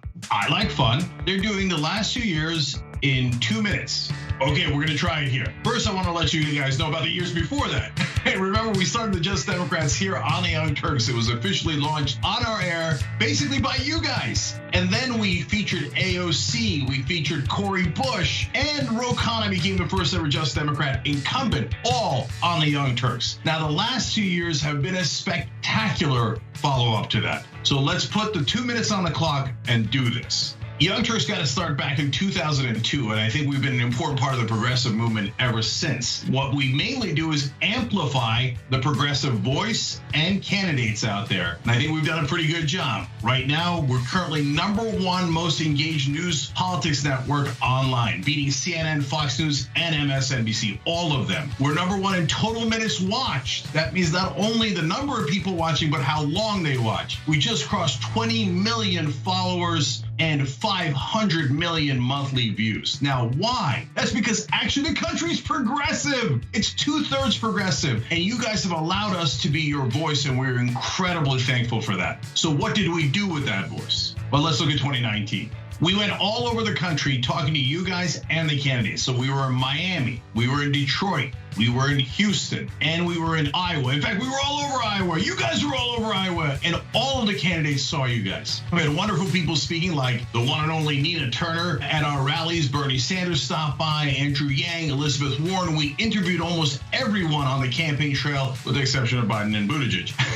And we held them accountable. We even did a progressive economic pledge, and so many wonderful people signed on to that. Bernie Sanders, Warren, Marianne Williamson, AOC, the entire squad, Justice Democrats, and so many others. Now, on top of all that, we started a show called The Conversation, where we featured so many progressive thinkers, writers, and candidates. And one of the candidates we featured in 2019 was Jamal Bowman. Here comes Jamal Bowman. Then we had an amazing 2020. We hired a climate reporter. Damage Report passed 500,000 subscribers. Young Turks passed 5 million subscribers. We're getting the message out to more and more people. Bernie Sanders comes on in the heat of the primary. He comes on after the election to say what we're gonna do for the future. And then Marie Newman wins. Jamal Bowman wins. Cori Bush wins. And then just when you thought it couldn't get any better, here comes Nina Turner. Hello, somebody. And she's running for Congress, and she comes on the Young Turks first. On election week, we had nearly 2 million hours of viewing. We're #1 destination for progressives. You made all that happen. This is amazing, and thank you for those 2 years. What, I went past 2 minutes? Of course! Viewers had asked for an interview with the TYT lizard. Mr. Lizard. Oh, you changed colors today. Nice. I don't even know how you feel about us. Do you even like us? Well, you guys made me this awesome house, so I'm kind of in your debt. I was found outside on the street, and you gave me a home. Granted, it was a really crappy home for a while, but then through the power of fundraising, I became a person who has a multi-level Trump-style mansion. You do. By the way, you never looked better, man. Normally, you're just green or just brown, but today you're in mid-lizard, right? I'm not very smart. I'm a lizard, so I don't know how the science works. I guess this is just my mood. It's not every day that thresholds like this are broken. I'm just so excited. I can't contain my pigmentation. And now you're showing it off. Yep. Yeah, I've never seen the lizard like this before.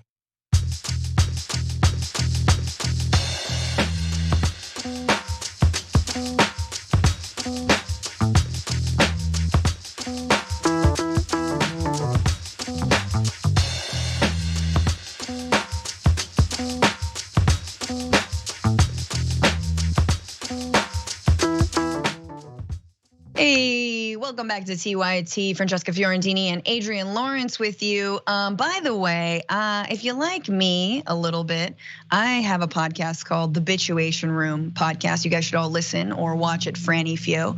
I also host, this is just me doing a plug, a Wednesday stream on Twitch called The Twitchuation Room, 1 to 3 p.m. Pacific. So check that out. And speaking of Twitch, hi guys. I just wanted to briefly say we got Drew in Georgia gifting 2 subs. Thank you. Paige Lars, 7-month subscribe with Prime, saying weekends are boring without my TYT family and sources to get accurate news. Does subscribing for 7 months of honest news make me a hero? I guess. You'd guess right. Also, the Bitchuation Room is on Sundays, so you got it. That's your weekend. If you miss us, Dissident PM subscribed for 13 months or resubscribed, I guess, with Prime. Proud to be part of this family. There's so much work to be done, but it all starts with a willingness to do it.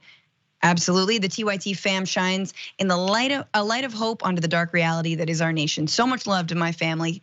Love to you, thank you. And Kentucky Progressive Dragon, 9 months subscribed at tier 1. Republicans claiming to be upset about propaganda is hilarious due to their fascistic tendencies. Anyway, 9 months of funding actual media that isn't propaganda. Carry on. And finally, the One Wing Dragon for 10 months. Thank you so much. We got to get to all this stuff, but before, just a comment from one of our members, Colorado Blue Blazer regular, on the Travis Scott debacle, says, stop the show 3 times. You stop the show once and clear the scene.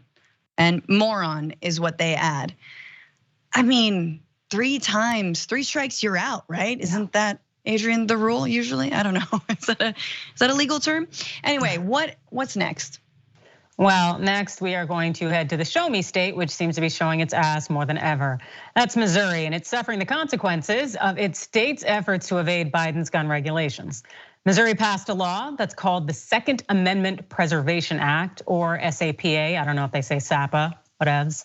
Anyways, that act, well, it bans local and state agencies from enforcing federal gun laws. Now that prevents state resources from being used to further federal gun regulation. And it also happens to restrict Missouri law enforcement from really helping federal agents when they're looking to enforce federal gun laws. And the penalties, well, they're pretty steep. So per CBS News, agencies that break the law are subject to a civil penalty of 50 G's. Now this is payable to a Missourian who believes their Second Amendment rights were violated. Missouri passed SAPA in an effort to evade President Biden's repeated calls for stricter gun control laws. We already kind of definitely get that sense there. But really, since it was passed this past spring, SAPA has played out really poorly when it comes to curbing crime because, hey, well, I'll let the investigation by CBS News tell you. They said that we've learned Missouri law enforcement agencies pulled at least a dozen officers from federal task force that targeted illegal guns. In addition, the State Highway Patrol's Information and Analysis Center will no longer provide investigative support to ATF. Now, really, this couldn't be worse, and it couldn't come at a worse time because Missouri's murder rate right now is nearly twice the national average. And also local police, well, they're really limited when it comes to working with federal law enforcement, which was something that was very normal once before. And one of the big impediments SAPA creates is really in curbing domestic violence offenses. So check this out. Since 2017, the FBI has identified 744 people in Missouri convicted of a domestic violence misdemeanor who then broke federal law when they tried to buy a gun. Now, according to the ATF, local law enforcement was key to investigating these cases on the ground in Missouri. If those same officers helped the ATF with cases like that today, they would be breaking state law and subject to that $50,000 penalty. So this is all really to dodge common sense, gun control laws. Francesca? I mean, it blows my mind. I don't, can they do that is my first question. Obviously why would they ever wanna do that? Oh my God, you're just creating more and more problems. And not to mention, which is a big part of this investigation and the fallout from it, problems for the police who are now everyone is militarized and armed. No one is being tracked. No one is being followed up with. We feel unsafe. So put that on the side. But really, it's this is why you have a country, right? To have some sort of federal enforcement of agreed upon norms and laws that keep everyone safe. And then you've got to go your own way state. And it's it's like they're doing their Texas electrical grid, but for the Second Amendment, supposedly as if all of this violates the Second Amendment. So yeah, it really just stirs at the heart of what this country has long fought for, right? Which is this illusion of states' rights, usually around things that are deeply moral questions, right? Like in the Civil War and the enslavement of a whole people, right? But then you have this and you're like, are we being torn apart because somehow you think that federal gun laws are tyrannical? I don't know, and I want to throw to you because we talked a little bit about this before about how this new strategy for circumventing these gun laws is totally from the same playbook that Texas took to circumvent Roe v. Wade when they allowed people to sue anyone who helps abet an abortion for what, to the tune of $10,000 a pop? Yeah. It's essentially a way to circumvent the federal government. Now, they definitely didn't take the same strategies other than to go out by way of a very nuanced evasion type law. And it really tells you that these people are smart. They can come up with things to fix the system or to break it and dismantle it in furtherance of oppression. And they have chosen the latter. And so when you ever wondered, can government really do something? Oh yeah, this should show you. They know how to get things done. It's a matter of what they want to get done. And in this situation here, we know that the future of this act, SAPA, that it's really something that's going to be resolved in the courts because at least 2 counties in Missouri have sued to stop the state law, but they've really yet to be successful, and DOJ doesn't know whether it's going to file suit. And so this is a very, very scary time, especially when we have states out here going rogue who are literally looking for loopholes to dismantle our democracy, knowing full well that at the congressional level, it's not getting done, and that they can get it stopped by individuals like Ted Cruz, Josh Hawley, and so on. Totally, 100%. I mean, and we need, after COVID, or now that we're still during COVID, it's like we all understood that we didn't have a nation anymore. We just basically had a Walmart on Black Friday, and we just scramble over each other to get the last roll of toilet paper. That's what at this point we've got. We have to rebuild just what it is to have a country. And when you have, whether it's on abortion rights or supposed Second Amendment laws and gun rights, everyone just doing their own thing. Open carry here, not open carry there. Yeah, we're not gonna keep a database of domestic abusers to prevent them from getting their hands on guns, which, by the way, huge contributor to femicide, right? Killing of women. Whether or not their partner was abusive is obviously very indicative of whether or not they will be then murdered by that partner. No, they're just gonna do their own thing. And you realize that also applies to things like voting rights, and it applies to things like unions. And at some point, and at what point, is Biden gonna say, to hell with the filibuster? We need to do this so we can actually get sensible gun laws passed. And no, you can't circumvent them. And no, it's gonna be, we will see as this snakes its way through the court whether or not it'll stand. But no, you can't do that through Roe v. Wade either. Although, I don't know, there's a lot of nails in that coffin, and I am not looking forward to the future. But it's just like, at what point are you like, are we a country still? Hello? Well, yeah. No, it's a good question, and we will talk about it kind of in the post game. But I am already going to kind of bring up the subject real quick of what if we did reinvent the country now? Like, who would be our founding fathers? Would it be like The Rock, and we'd have some influencers? We'd have a Kardashian there. I'm teeing it up because I'd like to know who you'd want to be like the founding, I don't know, influencers or the founding whatever. The founding influencers is the funniest. Give it some thought. I'm trying to tell you, sis, we could do this. We could raise money. We'll start a GoFundMe to start a new government. I got it. But in the meantime, that, but no Kardashians. I'm with you, but we gotta ban Kardashians. All right, we'll see. Maybe Courtney, but probably not. Yeah, we'll vote on it. We'll vote on it. Okay, we'll vote. Put it to a vote.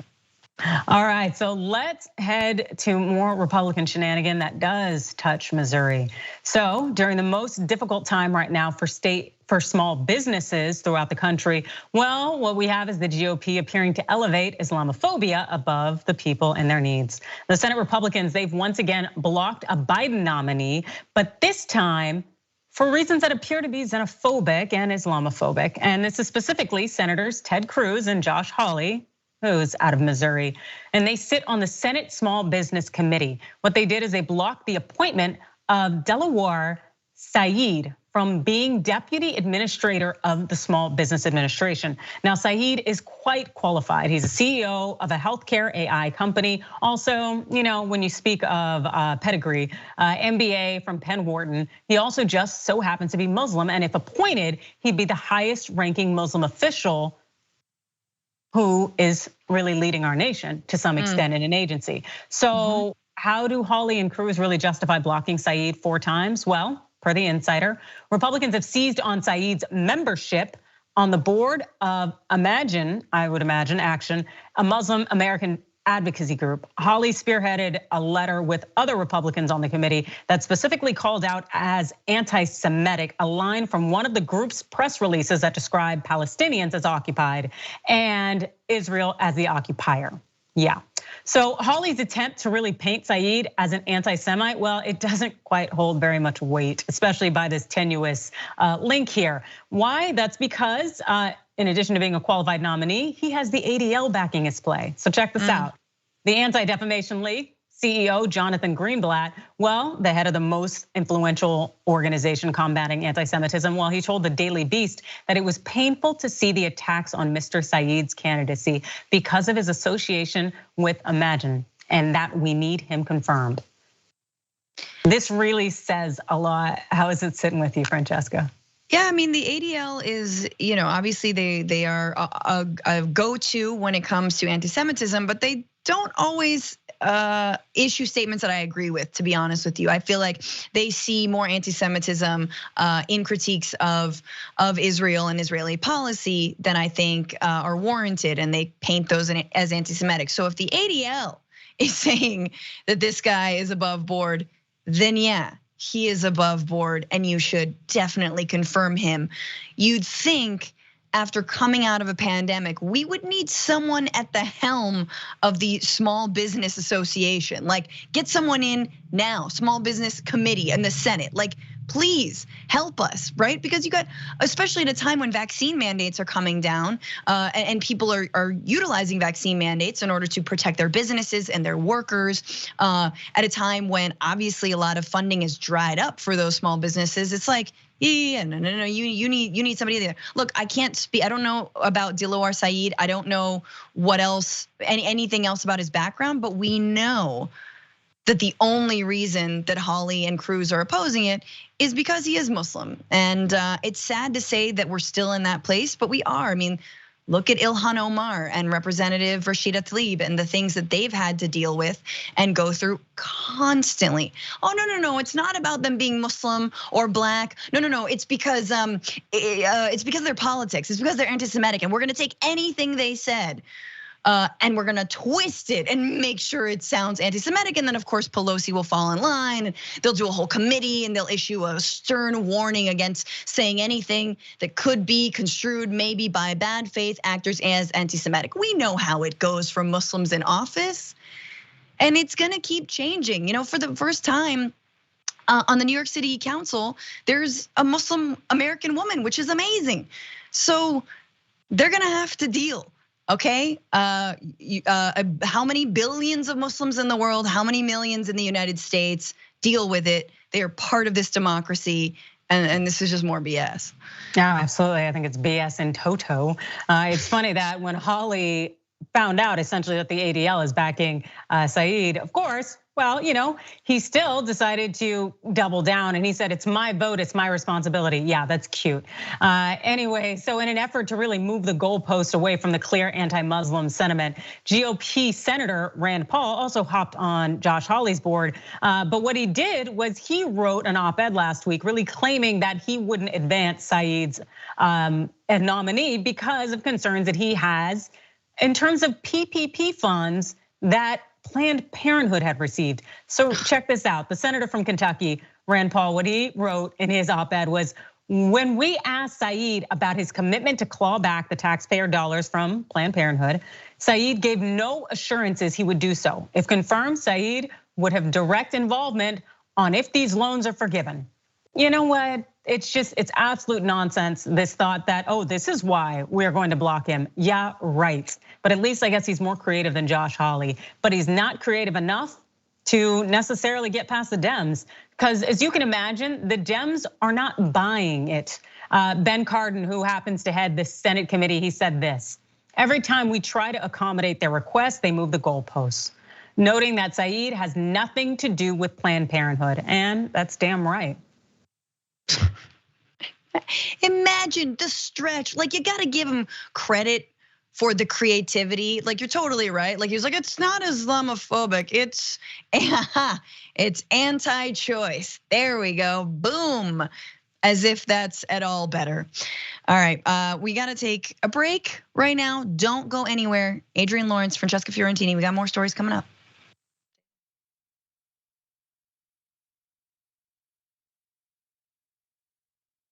Every day, the Young Turks delivers 2 hours of solid, fact-based, timely news and progressive commentary on all the day's most important stories. We keep our viewers informed while also providing perspective and insight on the news we cover, so you understand not only what's happening, but also what's happening behind the scenes, the stories behind the stories. Gee, I wonder why we didn't get $15 minimum wage. Because they're all raising money from the guys who don't want to increase the minimum wage. And we play musical chairs and put these children in one awful detention facility to the next. That's what's happening at the border. The things that got him banned, he's still spreading. So presumably, I think it's reasonable to say that if you allow him back on the website, he's going to do it again. Any legal voter that we deem not willing to vote for my side shouldn't vote because it'll replace me that's supposed to vote for my side. That's not how voting works. That's not how democracy works. And while many people following today's political news can get discouraged about the direction of the nation and the world, that's not us. At TYT, we're genuinely optimistic about the future, and with good reason. Today, wide majorities of Americans agree with our progressive stances on issues ranging from healthcare and education to climate, immigration, and wages. The rising generation of young people are also overwhelmingly progressive in their political beliefs and policy objectives, and they're increasingly flexing their muscle as voters and activists to demand change from our elected officials. The traditional mainstream media is mostly AWOL. They, along with the government and many other cherished institutions, have been captured by corporate interests. Audiences sense that they're not getting the whole story or even the truth from once trusted outlets, whether broadcasting cable TV news networks or national newspapers and magazines. The Republicans say we will serve our corporate masters at all costs, including killing democracy, yet here we are. Where else do you hear that? You hear that on NBC, on ABC, on CBS? You hear it nowhere. They don't want to talk about money in politics because it's really hard to pass judgment when your media organization is funded by fossil fuel companies. The antidote is the Young Turks. Unlike mainstream corporate outlets, we're not beholden to corporate advertisers, to defense contractors, to Wall Street, or to Big Pharma. And we don't carry water for the Republican or Democratic parties. So watch us Monday through Friday at 6 p.m. Eastern, 3 p.m. Pacific, and join the thousands of progressives around the globe who tune in every day for TYT's unmatched, award-winning content and see what it's like to experience a news organization that only answers to you. I'll continue to sit. I'm going to continue to stand with the people that are being oppressed. The president labeled him a son of a bitch. I don't think it's good to be a distraction to your team. To stand proudly for the national anthem. You know, some of these people need to move to another country. Well, you shouldn't be playing, you shouldn't be there. Maybe you shouldn't be in the country. The president is put in place to amplify the racists in this country. Black men and boys are killed at an exponentially higher rate than white men and boys, as outlined by PBS. Black people are most likely to be killed by police, found mappingpoliceviolence.org. Personally, my biggest gripe is not saying how sports and politics have been attached at the hip. From the jockey syndrome, to the Negro Leagues, to Tommy Smith and John Carlos, Muhammad Ali, to modern day and everything in between. This is not an escape. It is a reflection of reality and a reflection of the times. Everything that we've accomplished over the years is because of our members who've allowed us to remain independent of corporate interests and reach 20 million followers. Now is the time to bring as many people into the progressive movement as possible. We're inviting you to be the change and help bring a community-powered progressive change machine to life. Details are at tyt.com/change. If you're a member, thank you. We need you to remain so. If you're one of the thousands of viewers out there who's not a member yet, the time has come for you to join now. We need you more than ever. tyt.com/change.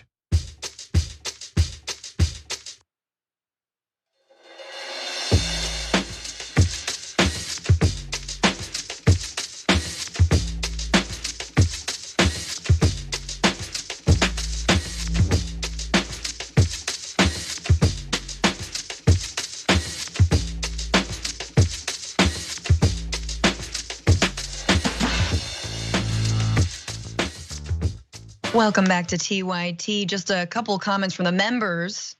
Remember, you can join, be a member, get the bonus show that Adrian and I are gonna do after this. Michelle says, I live in Missouri, another reason to be embarrassed. It's not all bad. There's gotta be good stuff. Everyone write the good stuff about Missouri in the comments right now. Mickey C. There you go. Adrian just started you off with one. Mickey C, the silver-haired dragon, Republicans are blocking Saeed because he told the truth about Israel. Neither is permitted, the truth or criticizing Israel. Yeah, no, you can't, no matter which way, what you say about it, you can't even say Israel unless it's I support 150%. Otherwise you'll get criticized. All right, Adrian, what we got next? Well, we're going to anti-maskerville. So we have an Oregon couple heading out to, I think, the West Coast. I don't know, I'm a Californian, so I don't really know where anything is. But anyways, there's a couple out in Oregon who complained that their rights were being violated when they were told to, oh my gosh, wear a mask. And this was in a bakery. And what they did is they got a taste of sweet karma. Now, it was following a violent confrontation in the store, though. Now, it all started when Ricky Collin and Amy Hall waltzed into the Crumb Together Bakery maskless demanding service. The exchange quickly turned violent. Check this out. Don't you offer your services to the public?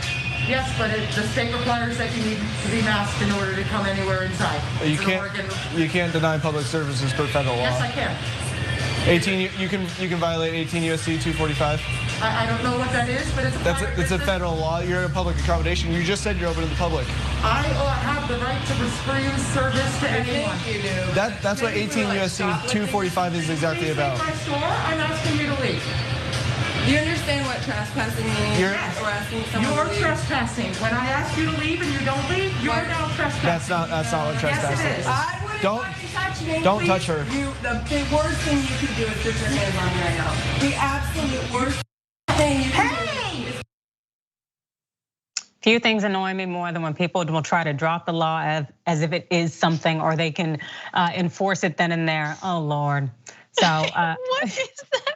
I have a copy of the Constitution right here, and here it says, well, in crayon, SF 5000 to 2800 C3PO, and a smiley face. Anyway, can I have a cupcake? Sorry, Adrian, what were you gonna say?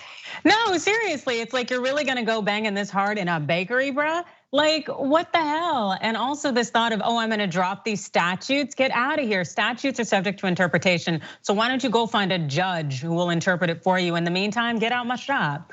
And anyways, just to be clear, so these anti-maskers, well, they struck first. And the fight, it really grew more violent. The anti-masking couple, they appeared to really continue to harass the bakery owner, and it looked like they had the last word. Hey! Just put your hands on me. Yeah, don't touch her. Get out right now. I have the right to use reasonable force once I've asked you to leave. The out. Get out!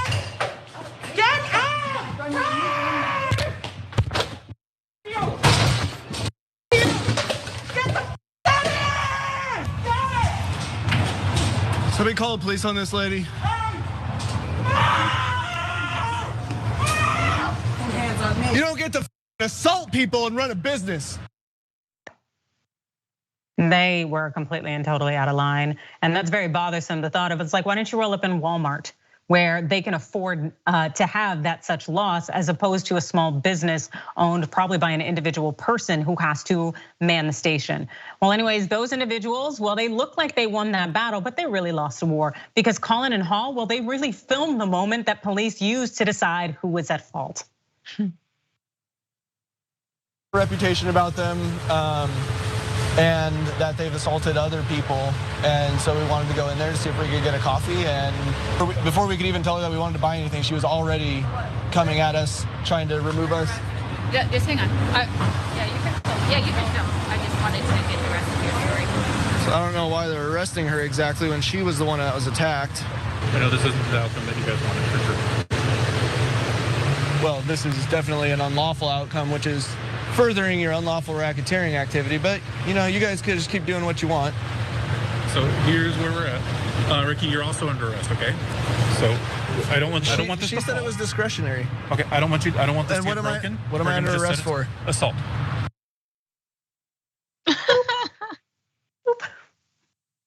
thought he was something. He was dropping large words, racketeering. Oh, buddy, he really thought he was racketeering operation. God, can you imagine dating a guy like that? I mean, I'm sorry. Like, obviously, what happened was awful. That poor person working behind the counter, trying to defend themselves. But just imagine trying to like date that dude seriously. Just like, well, actually, according to the statute, that you actually, we have to sleep together tonight. Like that's what has to happen. And your racketeering game of withholding from me is not good. Like honestly, shut up, bro. Shut up. You're sleeping on the porch tonight. Oh my gosh, this guy really something. But you know what's something that's even awesomer is their mug shots. Oh, it's just there. It's beautiful just to see these people lined up. The fact that their schmarmacity got them some handcuffs. Beautiful polished pair. And the best part is, you know, they're gonna run up in court and try to talk this mess to a judge, and the judge will have none of it. And so, excuse me, Judge, I don't know if you heard of racketeering. It's actually not about rackets, or baseball rackets or badminton rackets. It is when lawful officers do unlawful things, and you as a judge should know that. Just like mansplaining to everybody you possibly can. Like, bro, you're out of your element, all right? Go back to school, finish your degree, or cash in on your mom's, your little trust fund nest egg you probably got, cut your hair, put on a damn mask, and then you can have a cupcake. I'm sorry, Adrian, what were you saying? I wouldn't give him a cupcake. I just think, it's gonna turn out, he has a gluten deficiency or issue. And he's like, I couldn't eat your cupcakes anyways. Anyway, so according to the Huffington Post, this Portland area couple, that's Colin, who's 34, Amy Hall, who's 45. Well, they were charged with third-degree assault following their arrest in downtown Eugene on Wednesday. And in addition to felony assault, Colin was charged with robbery for allegedly walking out of the bakery with a bat. That'll teach you. That will teach you. Do not take someone's weapon. That's absolutely correct, especially when they are exercising self-defense properly, which they were in this circumstance. The bakery owner was reportedly taken to a hospital, and she was treated for cuts and bruises. And unsurprisingly, well, Colin has a history of arrest and has posted several videos of himself challenging people over mask requirements. So if anything, this person is definitely the instigator when it comes to self-defense. And so I can't see a judge not, giving him some good old time, or probation probably. Yeah, let's be real. And a cupcake. I love it, And also just a note to people, I think baseball bats are a great way to protect yourself, especially if you don't like guns, but you should try to use something that can't be taken away from you and that you can exercise at a distance. So even if I would have grabbed maybe a fire extinguisher, because people will back up if you start spraying that stuff up in their face. So see, this is what I love about Adrian. Don't you love this about Adrian Lawrence? Like, she's always like very practical with everything. She will give you the tools. She's not gonna leave you hanging with like no real solutions. She wrote a whole book about how to avoid and hold, harass holes in your workplace accountable. And this, you're totally right. I mean, the move I think was pepper spray. The move was mace. I know often that can get used against the person who's trying to use it, but yeah, love a fire extinguisher. That is harder. And also when you swing it, you really gotta commit to the swing. And like you can also do real damage. I don't know if you wanna necessarily do bat level damage, but. Yeah, exactly. And also, like you said, it can be used against you. It's harder for a fire extinguisher, even though you can be hit with it. But still also, if you really wanted to get creative, and her being in a bakery, I'm sure they got some of that Pam spray, get out that in a lighter and just hit it hard. Hit it hard. I think about these things, and that's probably why I'm a little twisted. But this is what I'm here for. But we'll go ahead and jump into the last story. Yeah, let's do it. TikTok, well, it really ain't all that bad. There was a 16-year-old girl who had been missing over several days, and she was rescued after she caught the attention of a driver. And she did that by using hand gestures that she learned on TikTok. So here are the details. According to the Laurel County Sheriff's Office in Kentucky, the girl was inside a silver-colored Toyota car when the driver saw her using hand signals known on TikTok to represent violence at home. It's "I need help," domestic violence. After recognizing what the signals meant and seeing that the teen appeared to be in distress, the driver called 911, the sheriff's office said in a statement. Now that call, it led to something great when it went to the arrest of the man who was kidnapping that girl. That's 61-year-old James Herbert. He's of Herbert Brick, of Cherokee, North Carolina. He was arrested Thursday afternoon for unlawful imprisonment after he was pulled over on the interstate with the missing teen in the back seat. The sheriff's office also said that he was found to have sexual images of a teenager on his phone. And it also turns out that the 16-year-old from Asheville, North Carolina was reported missing by her parents on Tuesday. That's according to Laurel County Sheriff's Office in Kentucky. And the girl was also told authorities that she had traveled with Brick through North Carolina, Tennessee, Kentucky, and Ohio, according to the statement. That definitely tells me that individual is looking at federal charges as they took a minor across state lines. Wow. How does this sit with you? I mean, it's terrifying. I'm glad it has some sort of a happy ending, but that is insane to me that there is a hand signal for that. And that someone recognized it, and good on them. And look, TikTok is not just about quick recipes or like get rich quick schemes on real estate stuff or like weird relationships between like a parrot and a dog. It's also stopping child trafficking that's happening. So, I mean, I like this story. I'm all about this story, and that is scary as hell. But it's nice to know that there's like, there's a way that folks can like. I mean, usually, honestly, let's be real. When people ask for help, they're often not taken seriously, right? And especially if it's a young woman, maybe a young woman of color, I don't know, but even less so taken seriously. So thank God that she was saved from any more abuse than she already endured. Yeah, and it definitely seems the charges are pretty serious, at least at this point. Brick's being charged with unlawful imprisonment and possession of material showing the sexual performance of a minor, so pretty much kiddie porn, according to the sheriff's office. And he's being held at the Laurel County Correction Center on a $10,000 cash bond. But let's go ahead and talk about this hand sign so that hopefully you can benefit from it too if you find yourself in an unfortunate situation. Now, the sheriff's office didn't describe the sign used by the teen, but the hand gesture that was first introduced by the Canadian Women's Foundation last year has been adopted by many globally who need to discreetly ask for help or show that they're in distress. And the gesture is a hand up, palm out, with the thumb tucked, then folding the fingers down. This is hashtag signal for help.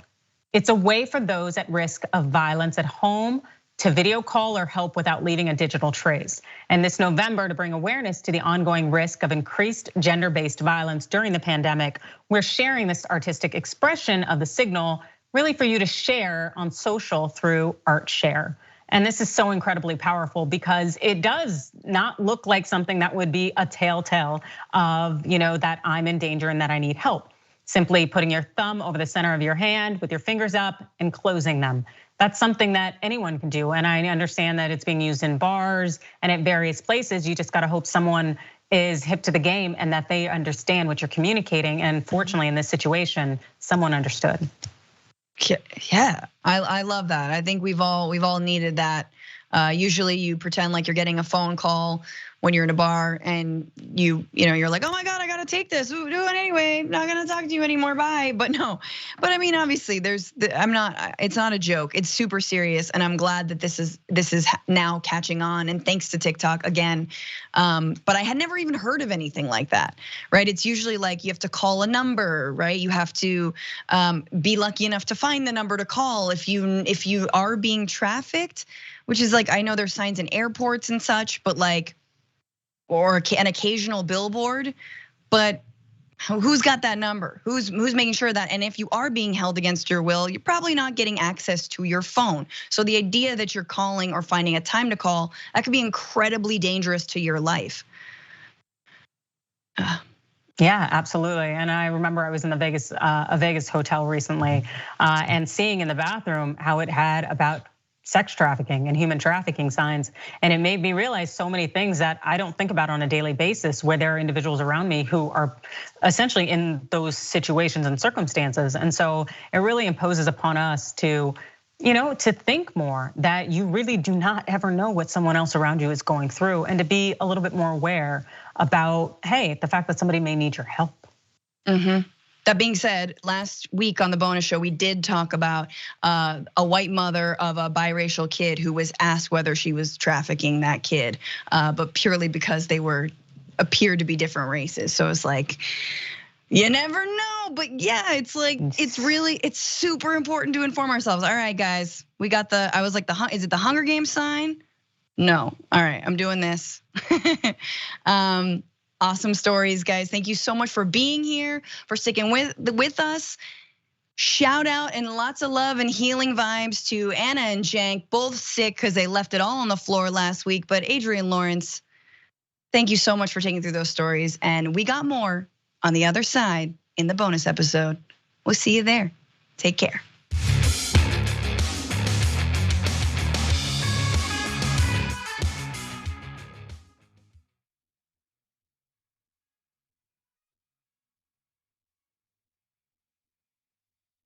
I like fun. They're doing the last 2 years in 2 minutes. Okay, we're gonna try it here. First, I wanna let you guys know about the years before that. Hey, remember we started the Just Democrats here on the Young Turks. It was officially launched on our air, basically by you guys. And then we featured AOC, we featured Cori Bush, and Ro Khanna became the first ever Just Democrat incumbent, all on the Young Turks. Now, the last 2 years have been a spectacular follow-up to that. So let's put the 2 minutes on the clock and do this. Young Turks got to start back in 2002, and I think we've been an important part of the progressive movement ever since. What we mainly